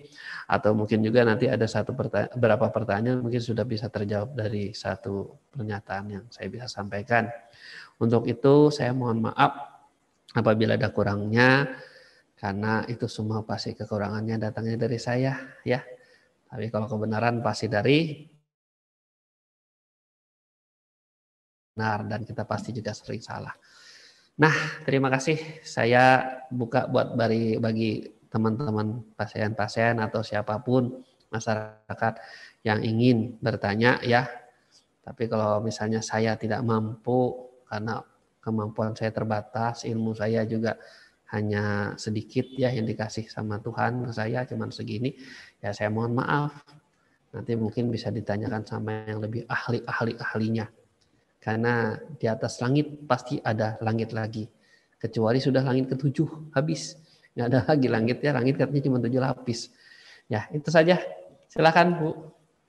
Saya kembalikan waktunya. Di mute-nya Bu. Nah ya dibuka dulu. Oke. Terima kasih sekali lagi Dokter Rudi. Wah penjelasannya begitu rinci dan detail. Dan maksud saya wah ini banyak yang terpana Dok. Karena selama ini masih banyak yang itu dia kurang mengerti mengenai apa itu berat kering. Nah, bagaimana saya bilang itu Ya. terbukti dari jumlah peserta ini terbanyak loh selama IKCC mengadakan kegiatan. Wow, peserta yang ikutnya ya. Terima kasih. 156 orang. Oh, terima kasih loh Dokter Rudi ya kan yang sudah memperinci dengan jelas gitu. Dan mungkin kan sebelum itu juga saya juga sudah menyampaikan gitu bahwa tidak semua pertanyaan memang bisa dijawab gitu karena keterbatasan waktu juga. Ya. Dan tidak sadar bahwa Dokter Rudi sudah berbicara selama lebih hampir 1 jam loh teman-teman. Bicara langsung lebih dari 1 jam. Oke, mungkin saya hanya akan memberi kesempatan kepada teman-teman untuk bisa bertanya langsung. Mungkin saya hanya kasih kesempatan untuk 3 orang penanya saja ya, karena mungkin waktunya Dokter Rudi juga ya kan. Silakan mungkin teman-teman yang mau bertanya langsung bisa langsung buka saja untuk 3 orang yang mau bertanya langsung. Nanti mungkin 2 orang bisa Dokter pilih yang mau dijawab yang mana pertanyaannya. Oke, kita buka sesi. Silakan teman-teman nanti bisa buka unmute-nya. Yang mau bertanya yang tadi sudah raise hand, yang sudah mengangkat tangan. Oke, saya. Silakan. Ya, silakan. Sebutkan nama dan pasien dari rumah sakit mana ya, Pak? Silakan. Selamat siang, Dok. Saya Andi Wahyudi, pasien dari RSUD Muhammad Sani, Kepulauan Riau. Mana Pak? Bisa Pasien diulang, Pak? Saya Andi Wahyudi, pasien dari RSUD Muhammad Sani, Tanjung Balai Karimun, Kepri. Tanjung. Dari Riau, Dok. Riau, Dok. Dari Riau. Kepulauan Riau. Ada Dokter Ryan Dra itu kan baru ya. Enggak, saya di Kepulauan Riau-nya, Pak. Oh, Kepulauan. Karimun, Ya. dekat sama Batam. Batam ya. Ya. Jadi saya udah cuci 5 tahun. Jadi gini, Dok, kalau misalnya kita lagi cuci terus ngedrop, jadi tidak selesai. Misalnya kita baru harusnya 4 jam, 2 jam ngedrop tak selesai. Nah, apakah itu jadi hutang untuk cuci selanjutnya? Itu satu. Terus yang kadang saya lihat kawan-kawan tuh ada beberapa yang perutnya besar, terus nanti per 3 bulan dia dicucuk gitu, dikeluarkan ke galon. Itu kenapa bisa gitu, Dok? Apakah semua pasien bisa kayak gitu? Sementara dia cucinya rutin. Tapi sebenarnya air di perutnya tuh memang nggak bisa ditarik kalau nggak seperti dicucuk pakai selang gitu. Habis itu dialirkan ke galon. Jadi dia sambil cuci, ditarik pakai mesin, tapi itu dialirkan juga gitu ke galonnya. Penuh Jadi juga. dua ya, atas bawah ya, darahnya keluar, perutnya juga keluar ini. Jadi agak ngeri juga gitu. Itu apa semua pasien bisa gitu? Jadi mencegahnya gimana gitu, Dok? Ya, boleh saya jawab langsung atau mau nunggu pertanyaan yang lain? Langsung aja ya, Dok. Oke, dari Pak Andi Wahyudi silakan. Jadi Pak ya gini, jadi ASI tes tadi sudah jelaskan perut yang membesar itu berarti dia masuk ke dalam kantong ya, sudah dalam kantong perut. Jadi ada 2 kantong yang terkenal di dalam tubuh ini, satu di perut, satunya di lapis paru, yaitu yang disebut dengan efusi pleura ya. Jadi di kantung paru. Jadi paru itu ada pembungkus, ini paru-paru kita 2 ya. Itu ada pembungkus lapisan paru itu 2 lapis. Nah, dia masuk air itu di antara 2 lapis tadi. Jadi terisi air sehingga nanti lapisannya akan melebar. Nah, gitu kan, ada airnya di sini. Air itu yang nutupin gambar kalau di foto ronsen jadi putih semua ketutupan air. Airnya berapa tingginya, itulah garisnya itu. Makanya bisa ditarik, bisa selitar, bisa 250 sampai. Keluhannya biasanya sesak kalau di paru-paru tadi bukan di paru-parunya, jadi pembungkus paru. Paru-parunya otomatis kegencet kan, ada air yang bisa ngembang itu sesak. Nah, yang kedua adalah kantung perut, kantung peritoneum. Jadi masuk ke dalam kantung perut. Jadi kasusnya sama seperti kalau mau CAPD atau peritoneal dialisis. Cuma ini adalah cairan biasa, bukan cairan CAPD yang bisa narik air ke situ. Ini sebenarnya sama konsepnya. Jadi begitu masuk ke dalam kantung perut dikeluarin, dibuang. Cuma permasalahannya adalah apabila kondisinya memang tidak baik, di mana mungkin tekanan onkotiknya, osmotiknya itu juga tidak bagus di pembuluh darah, sehingga dia merembes lagi, keluar lagi ke kantong perut. Makanya kenapa ada pertanyaan, kenapa kalau sudah diambil, ditarik kok keluar lagi, ada terbentuk lagi? Iya. Jadi kondisi-kondisi lainnya diperbaiki, misalnya kadar albumin, ya kan, terus kadar tekanannya dan sebagainya. Sehingga ini begitu dia dikeluarin dari rongga perut tadi, dia nggak masuk lagi airnya. Dan hati-hati pada pasien-pasien yang perutnya besar sekali diambil sebanyak-banyaknya. Resiko pertama dia bisa shock. Kenapa? Air yang di dalam tubuh yang lain itu masuk lagi ke dalam perut dengan cepat. Airnya artinya apa? Artinya cairan di luar yang di badan tadi itu tiba-tiba drop, termasuk pembuluh darahnya drop, shock dia. Kenapa? Karena airnya diambil semua masuk ke dalam perut. Kenapa? Karena perutnya kosong, dia narik vakum. Jadi kayak orang nyedot, ketarik semua masuk ke dalam perut tadi. Itu yang harus diperhatikan, hati-hati. Yang kedua, dengan cairan yang ketarik tadi pembuluh darah, maka yang punya afesan siap-siap untuk diafesan lagi yang baru. Makanya jangan semudah itu juga kita mengeluarkan cairan di perut sebanyak-banyaknya. Harus bertahap. Itulah fungsinya kadang-kadang pembuangan air di perut ini harus hati-hati, dan dokternya nggak sembarangan. Walaupun dokter yang bisa ngerjakan iya, tapi ilmunya beda kan. Ya kalau dia tahu memang di ilmu ginjal ini dia harus hati-hati. Dia akan mengeluarkannya perlahan-lahan. Mungkin tidak langsung, wah ini isinya 15 liter, saya tarik 7,5 liter, kan banyak tuh. Itu nggak bisa, terlalu berat, terlalu cepat. Makanya kita tarik paling banyak mungkin. Ada nggak masalah, nggak ada risiko. Ada juga yang tidak ada bergejala, yang baik aja gitu. Ya alhamdulillah. Tapi kalau misalnya kena kebetulan, ya itulah sebabnya. Jadi ambil dulu mungkin 3 atau 4 liter. Nanti bertahap 2 seminggu atau 2 minggu kita lihat lagi, tunggu, tarik lagi bertahap. Baru boleh banyak lagi 5 liter, 6 liter gitu. Ada sih banyak punya pengalaman teman-teman sejawat juga sih. Ya, karena ke dokter ginjal, jadi tarik 10 liter. Enak, perutnya kempes, pasiennya ngempes. Besoknya kalau dicuci darah nggak bisa lagi, afesannya hilang. Ya, jadi harus diperhatikan itu tadi. Kemudian ditarik lewat perut, lewat itu boleh saja, tapi hati-hati ya. Tadi saya sudah samanya lalu dan penarikan. Itu yang mengenai hutang dok, yang mengenai hutang katanya. Kalau misalnya drop baru 2 jam, baru cuci 2 jam tapi drop terus nggak dilanjutin, apakah hutang gitu dok? Ya itu tadi, makanya saya bilang, kenapa ya drop, tadi kita sudah jelaskan, kemungkinan bisa penarikan yang sangat cepat sekali, tubuh belum bisa menyesuaikan dengan kondisi cairan yang berkurang secepat itu di pembuluh darah.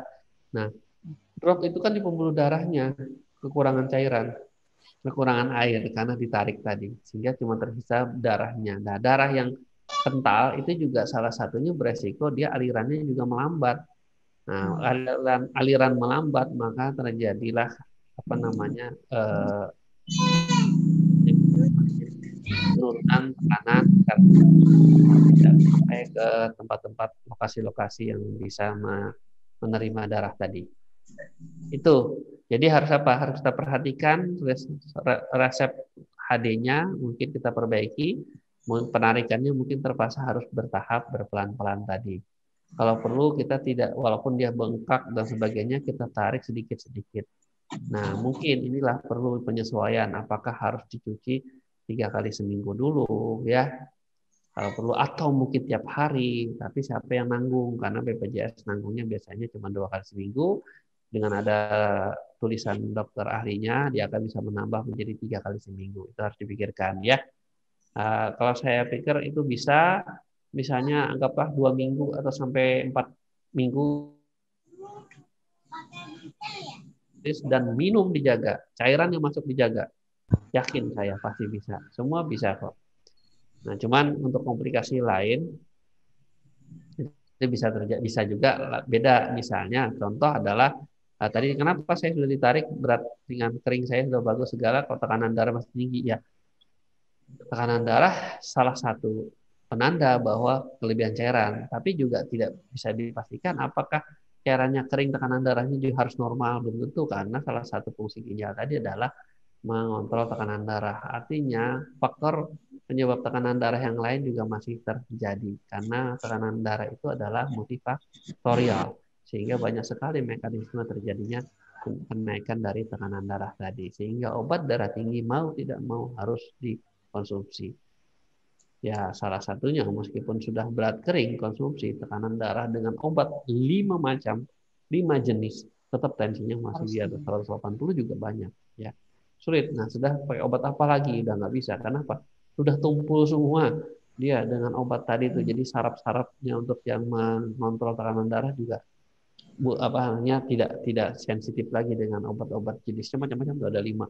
Ada yang nembak dari buang air, ada yang nembak dari denyut jantung, ada yang nembak dari angiotensin 2, angiotensin 1, ada yang juga nembak dari sampai sistem saraf pusat, macam-macam ya. Semua ada yang dari sistem jantung dan sebagainya. Oke. Ada lagi gimana? pertanyaan? Oke, gimana Pak Andi? Sudah puas dengan jawaban dari dokter? Oke, ya. Sudah ya, oke. Kita ngutang dok, bayarnya. Bayarnya gimana Pak? Ya, kalau kita ngutang bayarnya. Nanti ada nomor rekeningnya, saya tuliskan nomor rekeningnya, nanti ada bayarannya di akhirat Pak ya. Kalau di sini bayarannya di akhirat Pak. Oke dok, makasih. Sama-sama. Halo, ya silakan selanjutnya kepada teman-teman yang. Saya Bude. Silakan. Yuk langsung lanjut sebutkan nama pasien. Saya Amril Nurman, dokter pendamping pasien dari Rumah Sakit Hermina Yogyakarta. Siap, wah Jogja ya. Ya dari Jogja dokter ya. Ini saya mau bertanya, istri saya setelah HD itu kalau telinganya berdenging, terus suaranya ada perubahan, apakah itu tandanya berat keringnya sudah tercapai atau terlalu kering dok? Itu yang mau saya tanyakan karena sering seperti itu. Nah, nggak sering, tapi kalau dia merasa seperti berat badannya berapa Pak ya? Berat badannya rata-rata 47 dok, 47. 47. Tinggi badan 155. 155 ya. Berarti memang kurang banget ya. Itu sebenarnya kurang Pak. Terlalu rendah Pak. Oh, terlalu rendah. Berat ideal itu harusnya sekitar 50 itu udah paling rendah 59,5. Iya. Oh, berarti sekitar 50-an ya dok ya. Kurang dari 49,5 berarti itu kurang. Artinya termasuk kurang gizi. Makannya banyak dong. Oh ya, makanya banyak dong ini dok, makannya. Nah, nggak mungkin makannya banyak kok nggak nambah, ya kan? Tapi memang dari dulu sebelum sebelum divonis gagal ginjal, memang berat badannya itu paling segitu dok. Ya. Ya, 47 itu ya. Sekitar 48, 49 lah ya. Oke ya. Artinya kalau misalnya itu dia teling bening berarti kurang sekali memang tertarik banyak ya. Oh iya. Harus diperhatikan karena secara berat ideal itu 49,5. Terlalu kering ya dok bisa jadi itu ya. Iya. Jadi itu berat ideal. Kalau berat normal itu 55. Oh iya. Nantinya segitu. Jadi artinya memang pas, mungkin pada saat itu cuma cuci aja, jadi nggak ditarik. Tariknya gimana caranya? Ya dikasih air, ditarik. Jadi pada saat cuci darah itu infus, mungkin minumnya juga dibanyakin supaya pada saat narik itu mungkin anggap kan tetap cuci itu ada yang ketarik sedikit ya, sekitar minimal ya mungkin sekitar antara 250, 300 sampai 500 cc lah. Ya minumlah sekitar 2 gelas pada saat cuci itu. Hingga jalan. Kalau enggak akan kram dan sebagainya dan keluhan banyak. Itu saja. Ya, oke, terima kasih dok atas jawabannya. Ya, sudah cukup Pak Amril. Ya, terima kasih Bude. Ya, terima kasih Bude. Sama-sama. Tadi jawaban saya Pak Diego sudah saya jawab ya, tekanan darah kenapa masih tinggi. Ya. Yang lain? Oke. Ya Bude. Siapa lagi? Mbak Ari siapa? Mbak Ari apa sih? Oke. Bari dulu atau saya dulu Bari? Ya, Bari dulu boleh ya Pak Parman. Oke. Ya, Bari dulu. Oke. Fungsinya saya Ari dari RSUP Sarjito Jogja, Dok. Mau tanya, membedakan perut buncit karena asites dan karena lemak itu bagaimana selain dengan USG? Ya. Itu Selain kalau USG, Dok. Orang zaman dahulu itu kalau bisa kayak drum band. Jadi kalau punya lemak pasti kan nggak mungkin dia bisa kayak gendang-gendang ya. Nah kalau air itu masih ada. Nah kemudian cara berikutnya lagi yang primitifnya gitu, digoyang perutnya. Barku lek gak ketok iki apa? Gitu kayak kerasa kayak ada gelombang itu air jelas. Ya. Jadi kalau zaman dulu nggak ada stetoskop ya dokter itu nggak bisa kan dengerin. Jadi caranya apa? Ada cairan nggak di perut tadi yang saya kalian bungkus paru? Itu telinganya di punggung atau di dada orang tadi, terus badannya itu diguncang-guncang, dicek-cek, ada air. Sama perut juga gitu pasti. Ya, itu yang disebut yang apa? Teknik Hippocrates namanya. Jadi perut ini tinggal dikocak aja, kerasa nggak air kayak ada gelombang-gelombang di dalam? Itu kerasa, itu air berarti. Kalau dia lemak nggak mungkin, dia padat. Ya, sama seperti digetar, tekan, dep gitu sebelah. Ini kan nanti kerasa ada gelombang getaran, ujung sama ujung kiri. Nah, gitu sama, ya. Contohnya seperti itu. Ini teknik-teknik yang gampang, ya kan? Tapi ya ngapain cari USG, emangnya ibu mau beli USG hanya untuk lihat perutnya sendiri, emangnya kalau hamil kan pakai. Nah itu kalau memang nggak bisa juga ya tanya ke dokter, dok ini perut saya ini isinya bayi atau air atau lemak gitu kan ya. Nah kalau misalnya sudah berumur ya nggak mungkin kan bayi, ya pilihannya cuma lemak sama air. Kalau lemak sih nggak apa-apa Bu, asal jangan terlalu banyak banget, misalnya bengkak banget ya. Artinya saya udah katakan tadi reverse epidemiologi, dalam kenyataannya orang-orang yang gemuk yang cuci darah itu jauh lebih bertahan hidup dibandingkan orang-orang yang kurus. Makanya saya sarankan tadi yang penanya tadi Pak siapa saya lupa istrinya tadi. Pak Amril. Pak Amril. Amril ya Pak ya, istrinya nggak apa-apa digemukin sedikit ya. Nah, jadi supaya tubuhnya juga berisi lemak yang cukup ototnya. Itu mungkin bisa saya jawab Bu Ari ya. Dari Jogja, salam buat Jogja ya. Lama saya nggak ke Jogja nih, kangen sudah. 17 tahun lebih saya 20 tahun di Jogja. Waduh. Oke, selanjutnya nih dari Kalimantan, Dok. Silakan Pak Parman. Satu lagi deh nih, tadi udah 3 sebenarnya saja nih. Oke, Pak Parman dari Kalimantan. Selamat pagi Budi, semua peserta webinar pada pagi hari ini, terutama Pak Dokter, selamat pagi. Pagi Pak Parman. Saya Parman dari pasien HD dari Rumah Sakit AM Parikesit Tenggarong, Dok. Oh, Tenggarong. Kartanegara. Ya. Ini ada beberapa yang perlu saya sharingkan dengan dokter setelah menyimak beberapa paparan materi dari dokter. Yang pertama adalah melihat perkembangan orang pasien GGK ini kan sangat banyak, Dok. Nah, sangat banyaknya pasien, tapi tidak dibarengi dengan adanya sarana mesin HD yang cukup memadai. Sehingga satu mesin itu bisa dipakai dalam satu hari, itu bisa mungkin untuk 2 pasien, bahkan ada yang 3 pasien. Nah, saya mencoba untuk mencermati dari sisi alat ini kepada pasien, itu mempunyai dampak negatif terhadap pasien apa tidak. Nah, apakah dengan mesin yang dipakai 2 atau 3 kali dalam satu hari dengan pasien yang berbeda, apakah bisa menuju HD yang adekuat dan menuju ke berat badan yang baik atau HD yang adekuat tadi. Yang selanjutnya, saya juga punya pengalaman perihal seperti materi yang dokter sampaikan tentang pencapaian berat kering. Bahwa saya tidak mengalami keempat hal itu.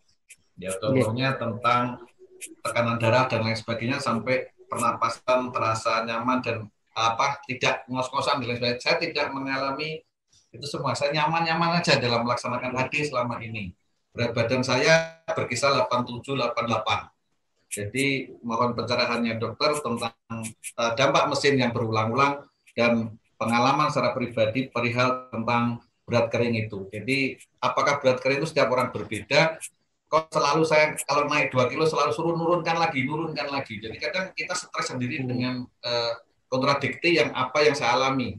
Kalau kita turunkan lagi, badan akan tidak merasa nyaman, akan drop gitu. Tapi kalau misalkan berkisar di 87, 88 gitu, nyaman dan aktivitas saya sangat survival gitu. Karena saya kerja di lapangan. Jadi mohon pencerahannya, Dok. Terima kasih. Ya, terima kasih Pak Parman. Ya, betul. Jadi saya jawab dulu untuk berat kering tadi memang tidak semua sama, Pak. Sesuai tadi masing-masing. Makanya saya bilang tadi ada artnya. Tidak ada patokan yang bisa semua sama, fix nggak ada.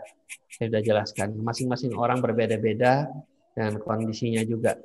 Misalnya contoh juga tensi awal-awal juga berbeda-beda. Ada yang dengan 160 dia masih enak. Begitu 150 pusing, ya kan? Ada juga yang baru 130 udah pusing. Nah, contohnya seperti artinya harus diturunkan lagi tensinya, biasanya 110 ya gitu. Begitu naik 130, 140 dia pusing. Jadi semua orang tidak sama. Itu yang harus kita pahami. Jadi itulah kadang-kadang semua tidak bisa kita sesuaikan karena ini manusia, Pak. Bukan mesin, bukan robot. Jadi artinya kalau robot kita begitu A semua kayak. Makanya kalau montir mengerjakan kendaraan apa segala udah otomatis seperti sama semua. Tapi kalau manusia nggak bisa. Lain-lain ya. Jadi underdeal-nya beda. Yang bikin itu antara satu kembar aja udah berbeda, apalagi yang tidak saudara, tidak kembar. Makanya transplant itu juga susah sekali menyesuaikan ya.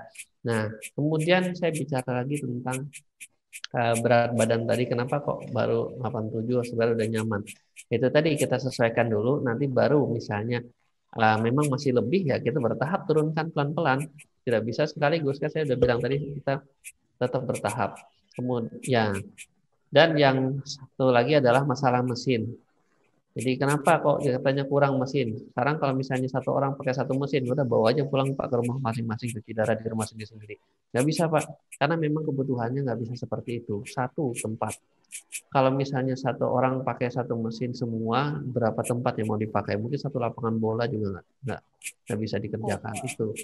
Dan mesin itu sebenarnya juga tidak ada hubungan apa-apa. Karena apa? Karena yang bekerja sebenarnya adalah dialisernya lebih utama. Jadi dialisernya itu yang masing-masing punya sendiri-sendiri. Punya bapak bisa dipakai dialisernya 1 kali mungkin, atau kalau misalnya masih bisa dipakai lagi 2 kali silahkan. Dari beberapa penelitian kita kadang-kadang bisa memakai antara 5 sampai 7 kali yang disebut dengan reuse. Ya, tapi kalau mau yang beli satu-satu terus ya nggak apa-apa. Semua tergantung dana juga Pak. Ya, tergantung dana untuk membeli bahan dari alat. Kemudian masing-masing daerah juga kenapa kok cuma mesinnya 6, mesinnya cuma 4, minimal 4 ya. Nah, mungkin jarang 2. Kalau 2 nggak boleh buka. Nggak boleh buka cuci darah. Ya minimal 4. Ada yang mesinnya sampai 30, ada yang mesinnya cuma 10. Tergantung pertama kemampuan dari rumah sakit tersebut dalam menyediakan baik sarana dan prasarana. Alat ya. Alat sih tinggal ditambah aja dari teman-teman vendor alat. Mau tambah berapa? 100, 500 silahkan. Kita bikin mesin. Mesin mah gampang bikinnya kan Pak. Tinggal cetak-cetak, bikin kotak-kotak udah mesin sama. Dites bagus, jalan. Ya kan gitu. Kan namanya mesin, bukan manusia gitu. Tapi manusianya Pak yang ngerjain, SDM-nya terbatas Pak.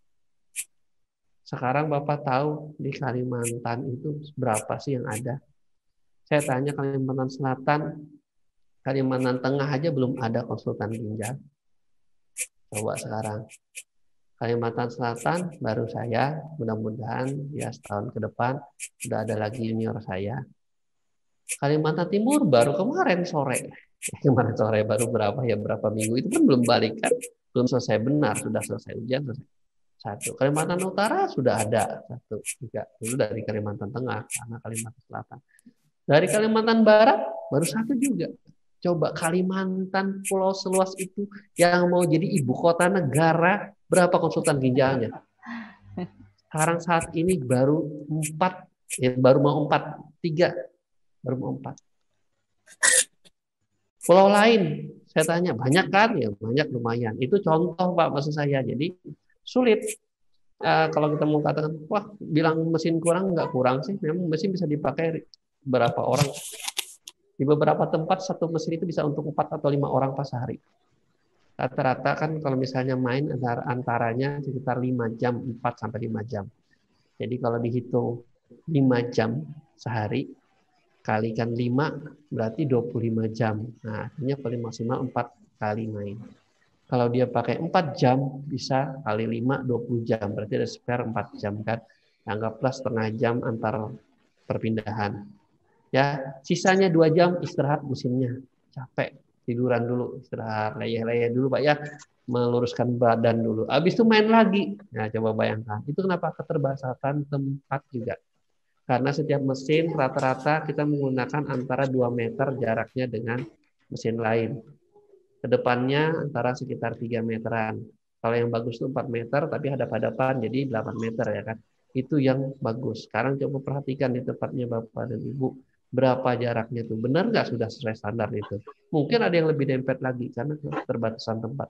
Kenapa? Untuk mengantisipasi, menampung teman-teman pasien yang mau tidak mau harus cuci di situ. Daripada harus berangkat berapa jam, membutuhkan tempat. Bisa nggak cuci? Ya bisa. Karena ginjalnya kan udah nggak bisa bekerja, harus diganti mesin. Kecuali saya APD tadi, cat perut nanti terbatas juga, tergantung bisa atau enggaknya, terus juga cairannya bisa dikirim ke sana atau gimana. Jadi banyak kendala ya Pak ya. Jadi kenapa juga kok nggak satu orang satu? Ya ada satu pasien bawa sendiri di rumah, mesinnya dia beli sendiri, kemudian nanti perawatnya datang ngerjain, nggak apa-apa. Ada, tapi setelah selesai mubazir kan, mesinnya itu dikasihkan juga, dikembalikan ke rumah sakit untuk orang lain juga akhirnya ya gitu. Nah itu jadi kan mungkin kalau satu orang satu mesin nggak bisa Pak, susah. Tapi ya ini ya alhamdulillah teman-teman saling ya kita ambil hikmahnya lah. Itu artinya sama-sama saling berbagi ya Pak ya. Apalagi dengan kondisi pandemi ini kita saling bisa berbagi ya. Seperti sekarang saya kebetulan punya ada sedikit ilmu tambahan saya bagi ya buat bapak-bapak ibu-ibu semua. Mudah-mudahan bermanfaat. Itu saja. Ada lagi yang perlu ditanyakan? Ya, terima kasih Dok, terima kasih. Sama-sama Pak Parman. Oke, Salam buat sudah, Pak teman-teman di Parman. Tenggarong ya. Sudah, makasih Budi. Oke, sudah. Oke, kalau gitu gimana teman-teman yang dari Kalimantan Selatan nih? Gimana, ada yang mau tanya langsung? Boleh ya Dok, satu lagi ya Dok. Ngapain bosan, besok juga ketemu ya. Enggak ya? Oke. Ya sudah, nanti kalau dari kamu saya sudah ketemu, ada enggak? Atau mungkin ya oke. Dan justru yang dari jauh. Oke, kalau tidak ada, saya rasa sesi dari... Ada tuh siapa tuh? Oh ada, oke. Halo, ya silakan. Halo. Halo. Dari Redmi. Apa itu Redmi kalau bertanya langsung? Oke. Ya, silakan. Ya, silakan. Oke, Mbak Emi, silakan Mbak Emi. Silakan Mbak Emi. Oke. Selamat siang, Dokter. Dokter, tadi kan dokter bilang kalau suaranya agak terputus-putus, Mbak Emi mungkin bisa cari posisi yang enak. Oke. Halo. Ya, oke. Tadi dokter bilang kalau misalnya kita HD terus mengalami kram, berarti itu kebanyakan tarik. Nah, tapi yang sering saya lihat banyak pasien HD itu mereka mengalami kram, tapi kondisinya masih bengkak ya, kaki bengkak, tangan masih bengkak. Jadi cairan masih banyak gitu. Tapi dia udah kram. Nah, itu bagaimana ya, Dokter? Dokter dengar nggak, Dok? Ini pasien HD dari Bekasi, Dok. Halo? Oh, dokter ke mute nih kayaknya. Iya. Oke, Dok. Dokter dengar, Dok? Pertanyaan dari... enggak. Oh, ya. Oh, gitu. Jadi gini, Dok. Mbak Emi ini pasien HD dari Bekasi, Dok. Dari rumah sakit Pekayon, anak Pekayon. Dia kan tadi Dok mendengarkan pemaparan dokter bahwa kalau sudah kram berarti itu bisa jadi juga karena kebanyakan tarik gitu ya Mbak Emi ya. Oke. Tapi ternyata kenyataannya itu enggak, yang justru yang terjadi sebaliknya gitu Dok. Ya, masih kelebihan ya. Pasien sudah kram tapi masih bengkak gitu, kaki tangan masih kondisi ya, banyak jadi air. gini. Salah satu juga kaki bengkak itu juga bikin kram juga sebenarnya. Ya, tapi ya kita kan ceritanya kram mungkinan karena kekurangan karena kebanyakan tarikan. Nah, ada satu lagi, salah satu yang bisa penyebab kram itu adalah hipokalsemia. Kekurangan kalsium. Pada tarik banyak. Ya. Kemudian penggantiannya belum secepat yang ada gitu ya. Misalnya memang kalsiumnya. Nah, kalsium ini ada dua lagi. Apakah memang benar-benar hipokalsemi dari darahnya memang kurang kalsium ataukah semu? Ya, karena kalau dia ternyata diperiksa kalsiumnya tinggi, itu ternyata sebenarnya rendah, tingginya karena pecahan dari tulang keluar kalsiumnya karena dia ada pacuan, dia sebelumnya rendah. Nah, pada saat rendah itu yang kram awalnya. Mungkin bisa juga dicek elektrolitnya selain ya natrium kalium klorida, ya kalsium itu juga boleh kita periksa suatu saat ya. ada waktu tertentu.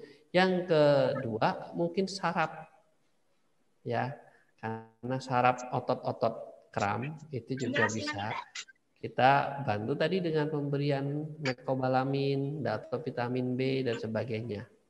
Ya makanya teman-teman kan banyak kan tiap habis cuci boleh nggak disuntik sama bion gitu kan. Nah, silakan saya bilang itu kan untuk nambah vitamin sarafnya, saraf itu supaya tidak kram, karena ada beberapa ujung-ujung sarafnya itu yang terganggu, mungkin juga karena terbuka lapisan-lapisan dari sarafnya.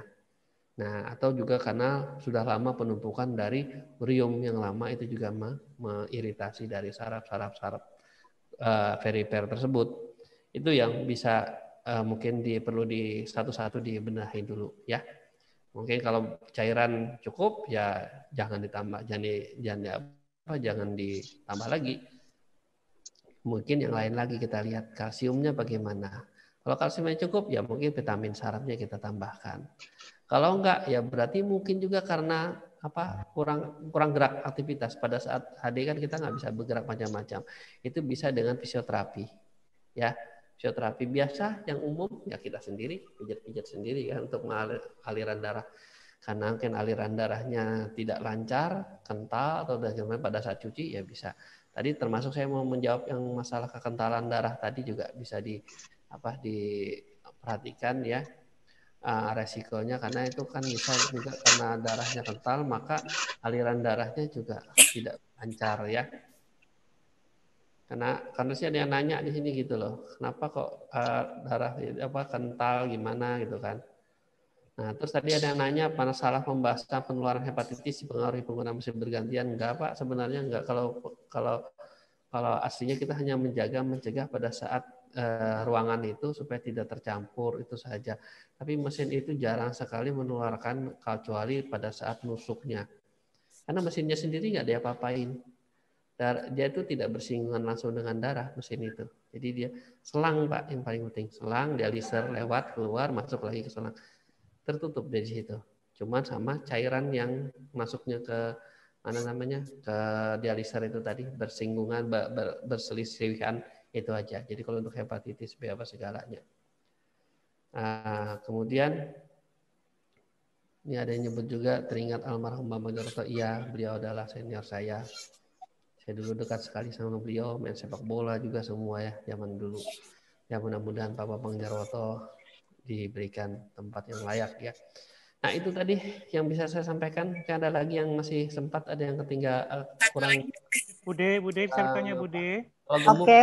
Ini dari Zulhermindra. Sambil lihat-lihat tapi nggak bisa semua kebaca. Oke. Ya.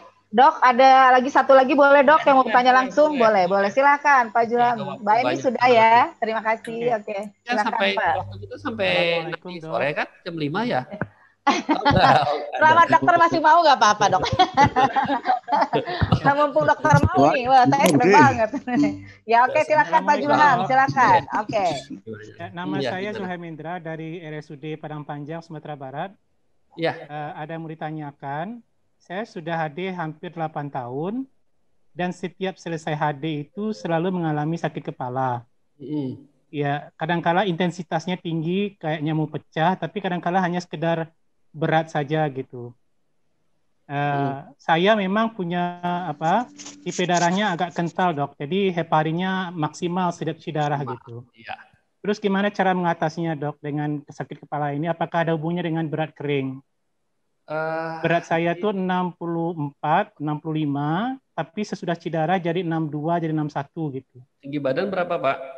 160 Dok. Nah, padahal pas ya, berarti artinya nggak kekurangan kok, pas kok sebenarnya 60, 62. Ya, kalau saya melihat kenapa kekentalan darahnya mungkin yang harus kita perbaiki Pak ya.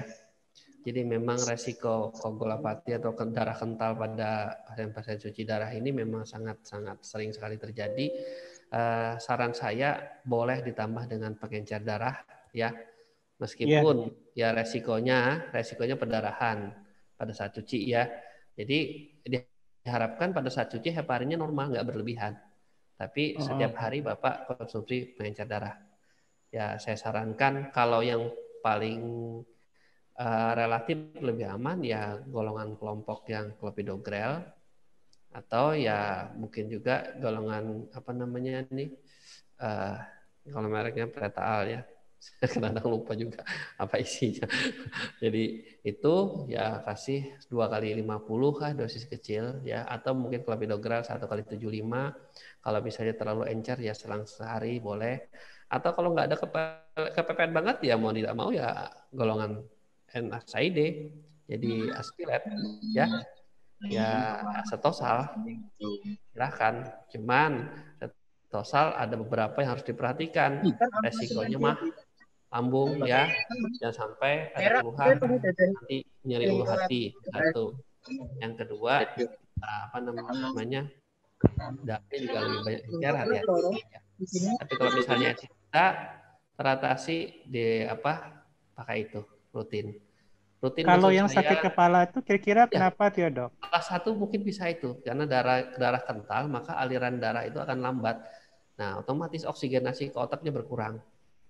Ya Pak ya. Oh, iya. Itu resikonya. Kemungkinan ya dokter meresepkan obat pengencer darah, cuma ketika diminum pas selesai cuci darahnya sering merembes dok. Kenapa Pak? Ada diresepkan obat pengencer darah, pas ketika diminum obatnya pas cuci darah itu sering merembes dok. Ya, jadi sehari sebelum cuci darahnya nggak diminum. Biasanya iya.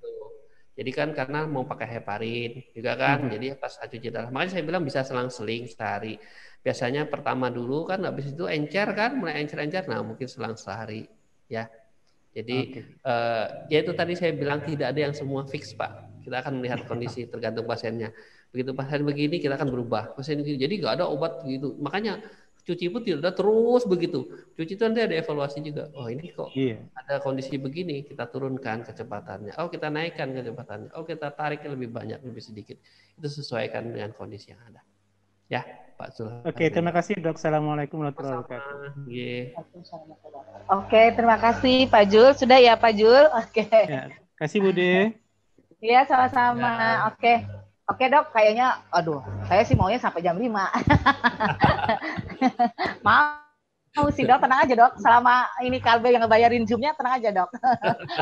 Jaringannya, nggak masalah dok. Iya, cuma nanti mungkin next ya. Tapi ini maksud saya sekali lagi mengucapkan terima kasih kepada Dokter Rudi ya, yang waduh saya ya kepada Dokter M. Rudiansa MKes SPPD KGP Nasmi yang begitu jelas banget menjabarkan semuanya secara maaf rinci. Ya kalau waktunya nggak cukup banyak beberapa pertanyaan secara rinci ya itu berguna banget buat kita semua dok ya kan. Mudah-mudahan kita bisa ketemu lagi ya dok. Kalau rumus tadi sudah ada ya.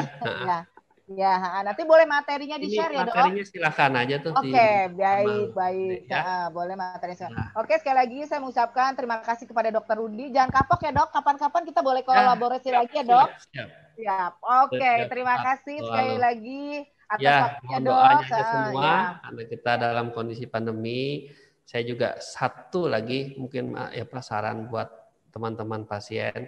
Tetap jaga protokol kesehatan karena bapak-bapak, ibu-ibu, adik-adik, kakak-kakak semua ini punya resiko lebih besar terkena COVID-19.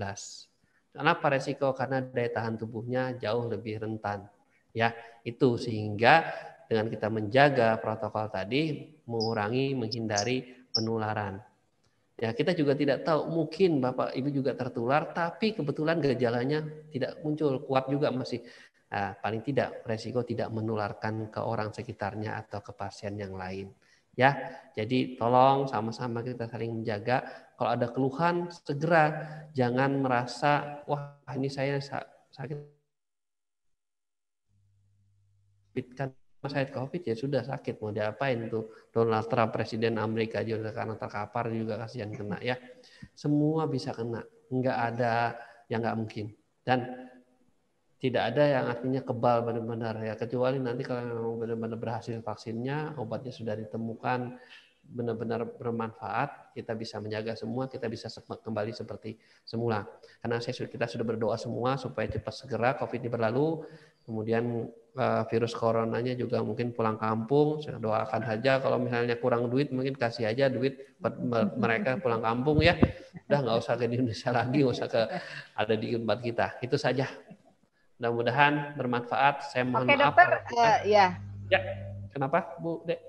Jangan pergi dulu dok, teman-teman. Kita foto bareng dulu, teman-teman bisa dibuka. Siap. Oke, bisa dibuka dulu semuanya, mukanya, videonya. Dan teman-teman jangan pergi dulu karena masih ada satu sesi lagi, yaitu presentasi dari Renalmed yang akan disampaikan oleh Mbak Afro. Oke, kita foto dulu bareng-bareng ya, semuanya.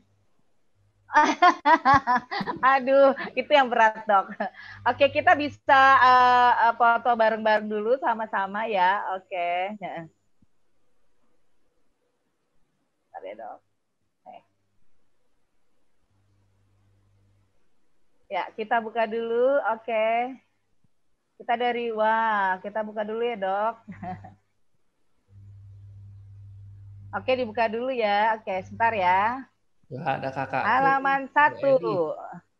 Oh ya, sebentar ya. Ayo kita buka dulu semuanya. 1, siap-siap ya. 1, 2. Ini baru halaman 1 nih, dok, dari halaman 6. 1, 2, 3. Oke, selanjutnya. Oke, dibuka ya Pak. Oke, kita foto dulu. 1, 2, 3. Oke, selanjutnya kita buka lagi ke halaman 3. Wah, kita ke halaman 3. Oke, dibuka dulu teman-teman layarnya. Oke ya, siap-siap ya. 1, 2, dibuka dulu teman-teman. Oke, saya hitung ya. 1, 2, 3. Oke, selanjutnya ke halaman 4. Wah. Yuk dibuka dulu yuk teman-teman. Oke. Kita buka dulu semuanya. Saya hitung ya. 1, 2. Nah, dokternya belum ketangkep nih soalnya. 1 di halaman terakhir. 1, 2, 3. Oke. Selanjutnya ke halaman 5. Oke, silakan teman-teman dibuka dulu. 1, 2, 3. Oke. Halaman terakhir ya, dokter ya. Oke, dok, masih ada, dok? Udah. Nah, saya belum melihat muka dokter malah nih di foto saya. Masih ada terus tuh di depan. Nah. Ada ya? Oh ya. Soalnya saya belum kelihatan nih, dok. Oke. 1, 2, 3. Oke. Oke, sekali lagi terima kasih Dokter Rudi. Sampai ketemu lagi. Oke, ya terima kasih semuanya ya. Oke, teman-teman. Terima kasih Dokter Rudi, waktunya. Ya, waktunya ya. Oke, teman-teman jangan pergi.